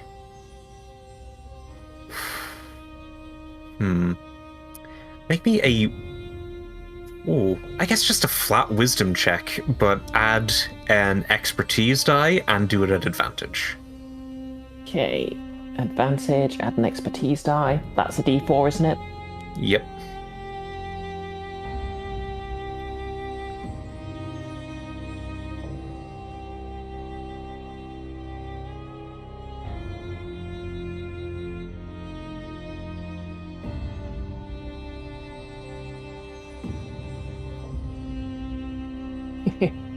I got a 4 in the expertise die, but I got 2 11s, so that's a total of 16. That'll do it. So that was your fear. That is something that you have had nightmares about, and as you were looking at the face before it crumbled away, breaking against the ground. Like, you recognize that was in one of your nightmares. No, it wasn't just a fear. It was a nightmare I've had. You reckon nightmares are These- coming, like, briefly true? But then who had the nightmare about Grounded a Walk? I look meaningfully at Fee, given their interactions with Grounded in the past. I think maybe that was Grounded's nightmare. Oh. I hope my nightmares don't come true. I have a lot of weird dreams because of the cheese. What's he most scared of? Crowds. Being abandoned. Like particularly large rats. Angry adults. Yeah, but you don't need to worry about the rodents of unusual size. They're not real. Utri. I sometimes have a nightmare that Morgan's become some kind of monster. Capulet. And he just sort of starts listing things, and it probably goes on for like some time. Nice to know that the bravado that Inaltrare shows towards Capulet based on the height difference is not in fact actually genuine. No. He's just trying to hide his fear. Yeah. So the rabbit folk girl that led Fee here in the first place, didn't lead Inaltrare here, pokes their head into the alleyway and then hops in. Oh, hey, it's you again. V lowers their hood, by which I mean they expose their head. Yeah, definitely more comfortable getting closer. Maybe, like, the Inaltrare you were with was scaring her off? Hi, I'm in Altrari. She holds out her hand to shake yours. It's good to meet you. I'm a wizard. What are you doing out here?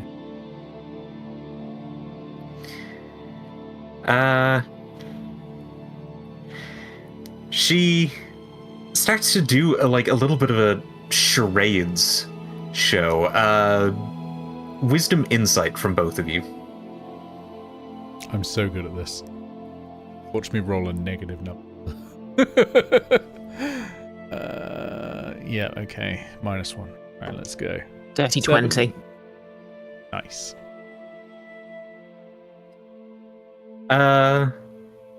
Yeah, so Inaltrare, you have no idea what is happening. It might be some kind of new experimental form of interpretive dance.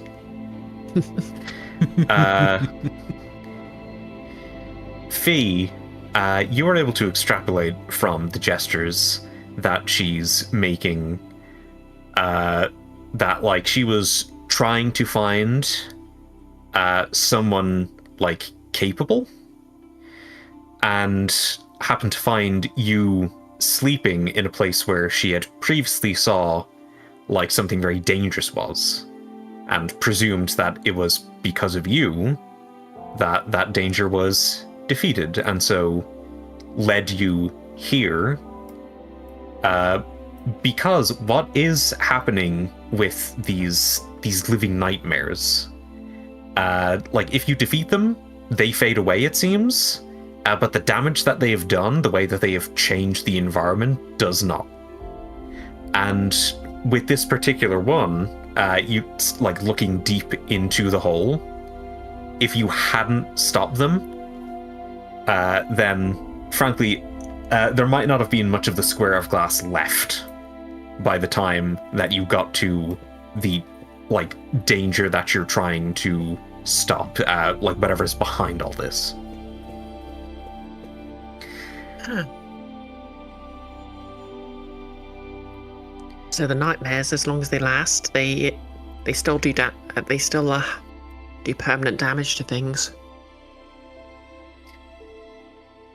Yeah, this tracks with what you got from the situation in Ultrari, because you tried to detect magic with the version of Grounded that you encountered, and with the area around Grounded, and with the corpses. And, like, until you defeated Grounded, it all seemed real, like it was actually happening.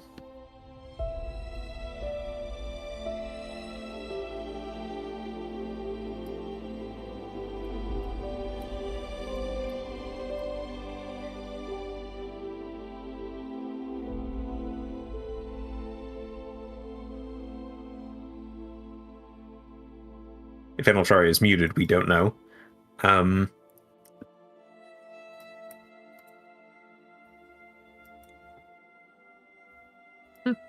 You still there, Nick?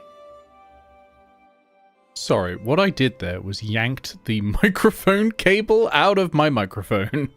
I'm back. That's the worst thing to do to a microphone. I know. So I then had to plug it back in and also tell OBS and Discord that my microphone was back, because every time I unplug it, it's like, never heard of this thing before. Sorry, I was getting distracted by plugging things in. Could you repeat that last bit? What Fee understanding of the situation, with a little bit of help from the rabbit folk girl, is correlating with what you have discerned. So the nightmares that you're facing, the living nightmares, when you defeat them, they disappear, they vanish.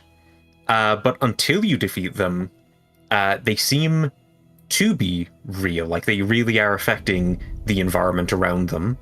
They have left behind corpses, they have left behind damage to the areas. There's a great big honking piece of evidence for that right in front of you. And when you detected magic before, when you tried to detect magic, you weren't able to get anything off of those fake corpses, or off of Grounded, or the environment that had manifested at the edge of the Gold District. So this is very powerful magic.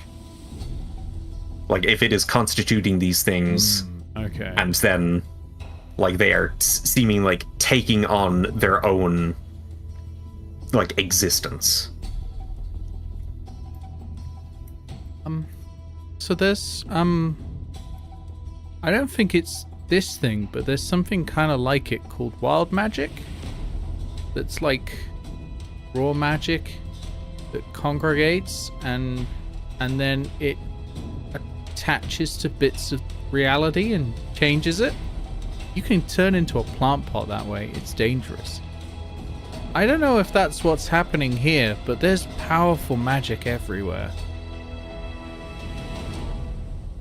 Like, at one point when I was trying to find you and get back, I thought, I'll cast Detect Magic, and it was blinding.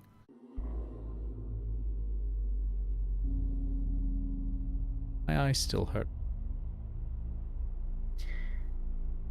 Well, there are many things I wanted to say to you, but I don't know how.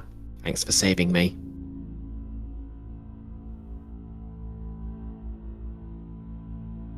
Sorry, I thought for a second you were gonna repeat a famous song by the Bard Rosette the Blasting. Oh, I know a few famous songs. I've written some. Oh, have you? Well, they're very famous in your bedroom. To your stuffed animals. It's pretty famous. Well, what did you want to say to me? I just said here thanks now. for saving me. Oh, I thought you said there were things that you wanted to...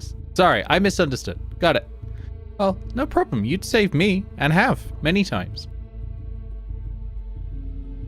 Yeah, I'm sorry. I thought you hated me.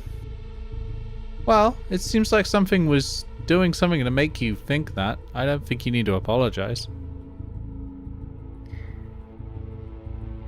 And as you do think about that element, you do find some comfort in the notion that despite how much havoc is being wreaked across the town right now, because when you are vanquishing it, it all is disappearing the same way, it seems to be coming, definitely from a single definitive source. And if you are able to track down the source and are able to stop it, maybe that will stop everything.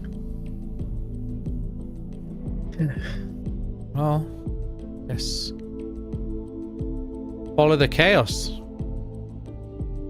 The rabbit folk girl in front of you shakes her head, and then she points to herself. Follow you. Follow. She happily nods towards you, Fee. Rabbit. Okay. I think I saw that in a play once. She begins hopping down the street after you exit the alleyway and begins bringing you into Kephilios Heights. You notice while following her that she's quite adept at avoiding a lot of the encounters, and that works well enough for you. They don't seem to be as big of a threat as the one you just defeated was. She's got that feature that I keep forgetting I.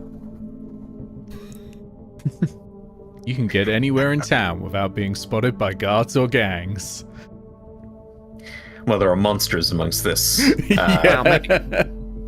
Well, maybe if she grants some XP before, she'd be able to help. But yeah, no, that works fine enough for you because your goal right now is to get to the source of all this, and if you can shut that down, hopefully, based on what you've seen, it'll shut down everything else. And that is the thought running through your minds as she stops. After having followed her for a while into Kephilios Heights, you see a graveyard.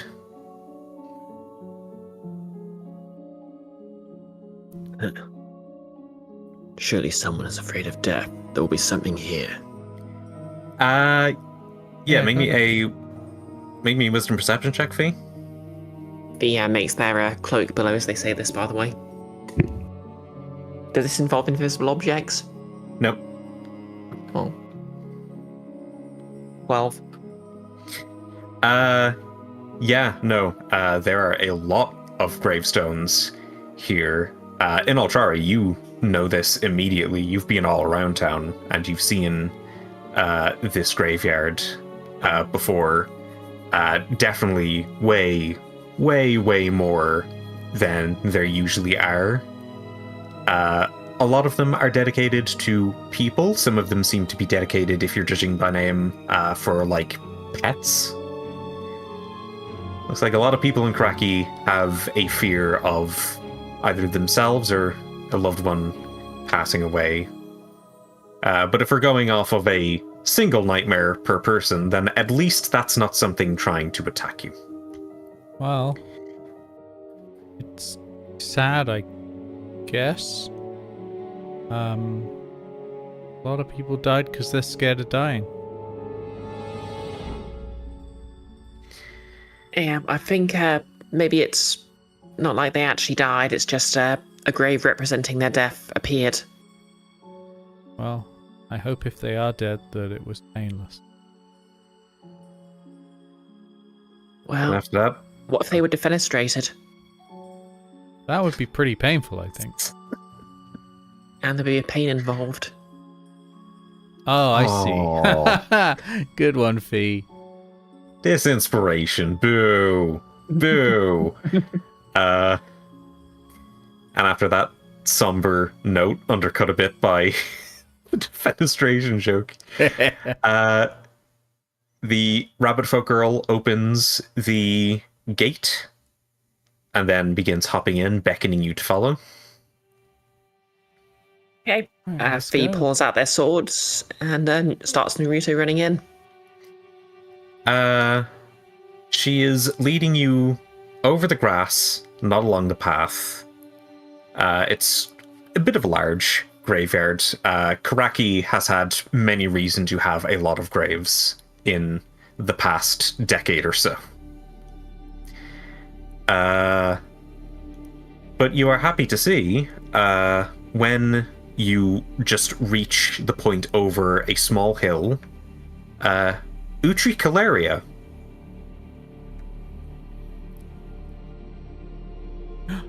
Utri, Utri! you're not some sort of fake Utri who'll make me think you hate me and systematically slowly destroy my self-esteem, will you? From my Utri- interactions with Utri, that might be the real one.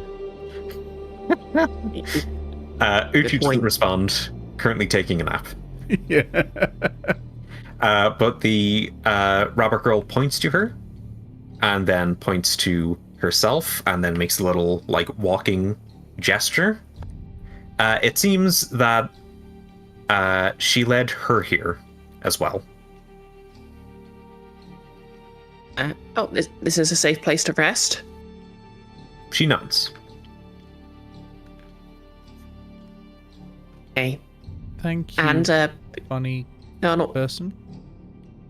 I'll definitely not get replaced by an evil doppelganger that hates their friends.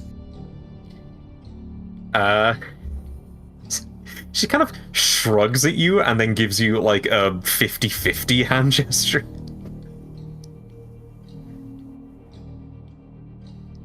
Yeah. What if I get replaced and all my friends think I hate them? Her ears lower down a bit as she kind of, like, gives off a sigh, and then she gestures to you. She puts 2 fingers in front of her eyes, and then moves those fingers and, like, scans the area behind you with those fingers. You're gonna keep a watch out? She nods. Thank you. What's your name? I don't think I caught it. She looks around trying to find something. Wisdom insight check Okay. from both of you. Okay. 13. Okay. 6. My insight checks have been incredible. I don't think I've rolled above a 10 the entire session for the insight checks. In Ultrari, this little girl has been so helpful. Maybe she is trying to find a magic item with which to give you, to help you on your quest. Yeah. V, she's very clearly trying to search for something to write with and to write something down on. V pulls out a pen and paper from their pocket. I ritual cast detect magic. Pens, which can exist, but pencils cannot. This is canon to Aetos. Yeah. You're not detecting any magic from the rabbit girl. Nothing on her person either. She takes the pen and she takes the piece of parchment, and then she writes down her name.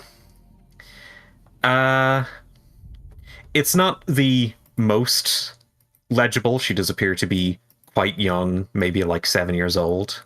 But you are able to make out that she's written down Tiffany.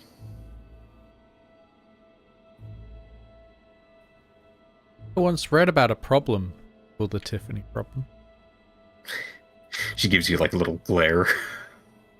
Oh yeah, it's like someone speculated it would be really popular in the distant future, but that just it sounds so contemporary. It just wouldn't sound right in a futuristic setting. Yeah, that's the one. You read more than I assume you do sometimes, I think. I thought you just read like comics and stuff most of the time. Would you I like read to borrow recipe my books. magic books sometimes? Yeah, but like yeah. the Tiffany problem isn't discussed in recipe books, is it? Well, actually, you'd be surprised what's discussed in a recipe. Like, Oh. I don't know why, but I think it might be some sort of I don't know. Maybe it's some sort of magic ritual to make the food taste better. But they always talk about whoever made the recipes live for ages before. Oh, so it's like a biography. Yeah, like I think every recipe has to have a biography attached. Oh, that's great. Well, Yeah, that explains I've got why a you know so theory. much then. Yeah, I've got a theory. There's recipes. Every recipe is incredibly powerful because like that's an entire bit of food you can make. So they have to, you have to understand the person who made it. Yeah. Otherwise, the power would consume you. So a recipe book's like a wizard spell book. You see, I thought at one point that maybe you were like a wizard, but for making food. But then you didn't seem to know what a wizard was, so I assumed not. It's good that Nick is getting into the mood for fantasy, magic, and food. My parents never really sort of explained what a wizard was. Like they just mostly just complained about your powers. Really should ask what their problem with wizard towers is. I mean, they're just, I don't know. Well, I've never had one built, but the one we're in seems good. Yeah, yours is pretty nice. Maybe most of them are worse. I don't know. I've been in one wizard tower and it's that one. Yeah. Local wizard is getting real wizard tower vibes. Like local wizard who's only seen one wizard tower is getting real home vibes from this wizard tower. You've been in a warlock's tower. Yeah, warlocks aren't wizards though. He was a bit confused about the concept last session, though, so... but yeah, you see Utri beginning to stir a little, and Tiffany looks to both of you and just like does a little like shh gesture. Yeah, I think Fee's going to just drug and get ready to take a little nap. Like just take their cloak off and say, Inotrari, do you need something to sleep on or? That's all right. I've got my blanket. I'll be okay. Thank you, though. Do you have any sleeping gear? Yeah. Oh yeah, I can just use my jacket. And they sort of roll up the hood into a pillow, so it forms a pillow. That's smart. Okay. And then Atari's going to whisper something to Tilly, and Tilly's going to vanish and appear around Fee's shoulders. Tilly will keep you warm. Aww. I have a blanket Thanks. given to me by a ghost. It's very raw. It's very warm, weirdly. Yeah. I mean, blankets are supposed to be warm. Yeah. It's true. And as you settle down, Tilly hops over to the edge of the hill, ears up and alert, and keeps watch. After a tough fight, a lot of despair flowing around between seeing your possible demise happening in front of you and trying to find a friend who you were who you did not wake up next to. Both of you had a very stressful hour or so, probably 2 hours.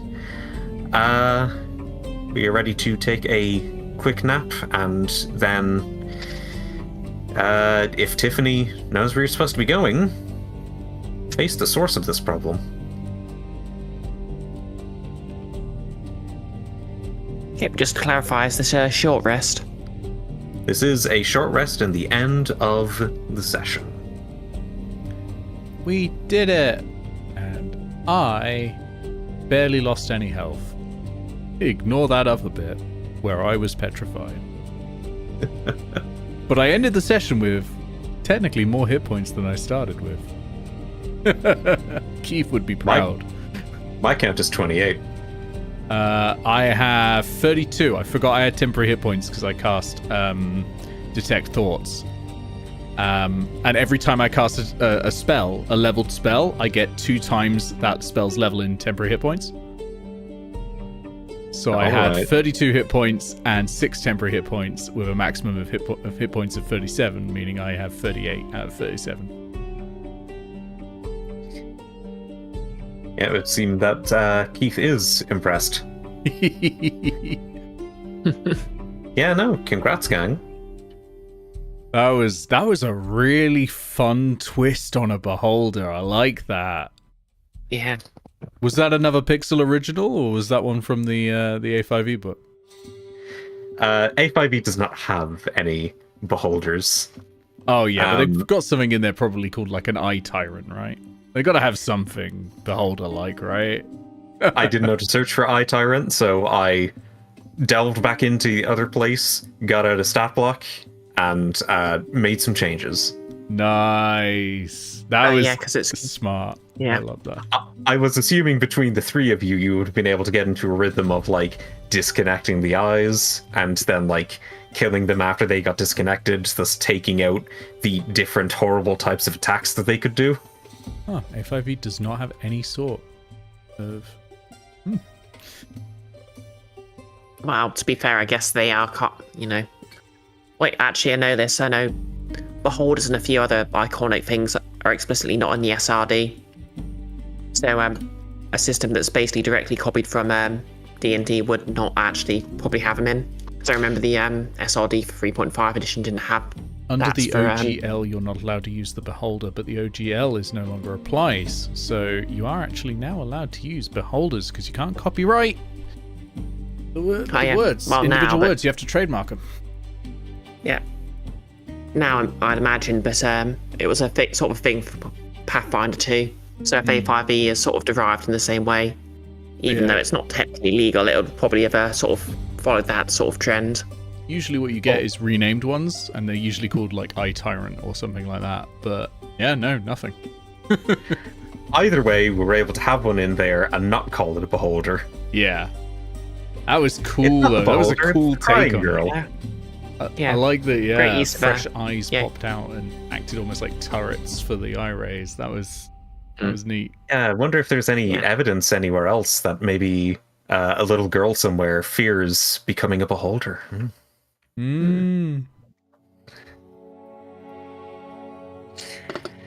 Well, thank you for playing. Thank you, everyone watching, for having joined us. And I'm sorry, Bree, for having to gaslight you for effectively 2.5 hours. I mean, that's just every session. And happy birthday, Nick. Only when I'm DMing. Damn it! Thought I got away with it. Great RPing, Crumpet.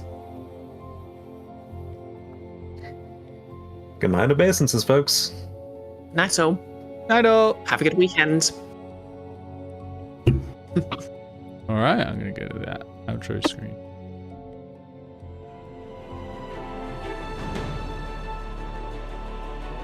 There we go, everyone.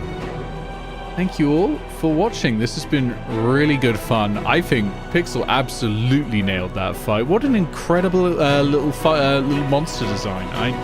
I think that's inspired monster design. I think Pixel should just sit down and write a monster book, honestly. Like, between that and the drug injecting vending machine, I think got a real spark for it. Anyway, we will be back next week with some nonsense. I can't remember what or when, but there's some nonsense happening next week. I'm pretty sure Friday is Death Sprint. And yeah, huge thank you to everyone who supports these streams. You can get your name here on Kovar.com/Kirstenus, but a huge thank you to all of those on his Supertalia DX, Willow, Al Wyben, Ben Newben, Bringing the Revolution, Icky Fu, Catbat, Neo Gets, 8-Bit Goggles, Ron Typing, Craig Perko, Crimson Hale, Summer B, and Terran Jones. All wonderful people. All wonderful patrons of the arts, and by the arts I mean me dicking around. I hope you all have a wonderful weekend. Probably no streams on the weekend. And yeah, next week, Penta Subathon comes back, Alien Isolation 5 hours. Then we've got, on Halloween, we've got Purplest Pros, Halloween edition. And then on the Friday, it's Death Sprint with me and Keith and Sean. It's going to be awesome. See you soon. Bye.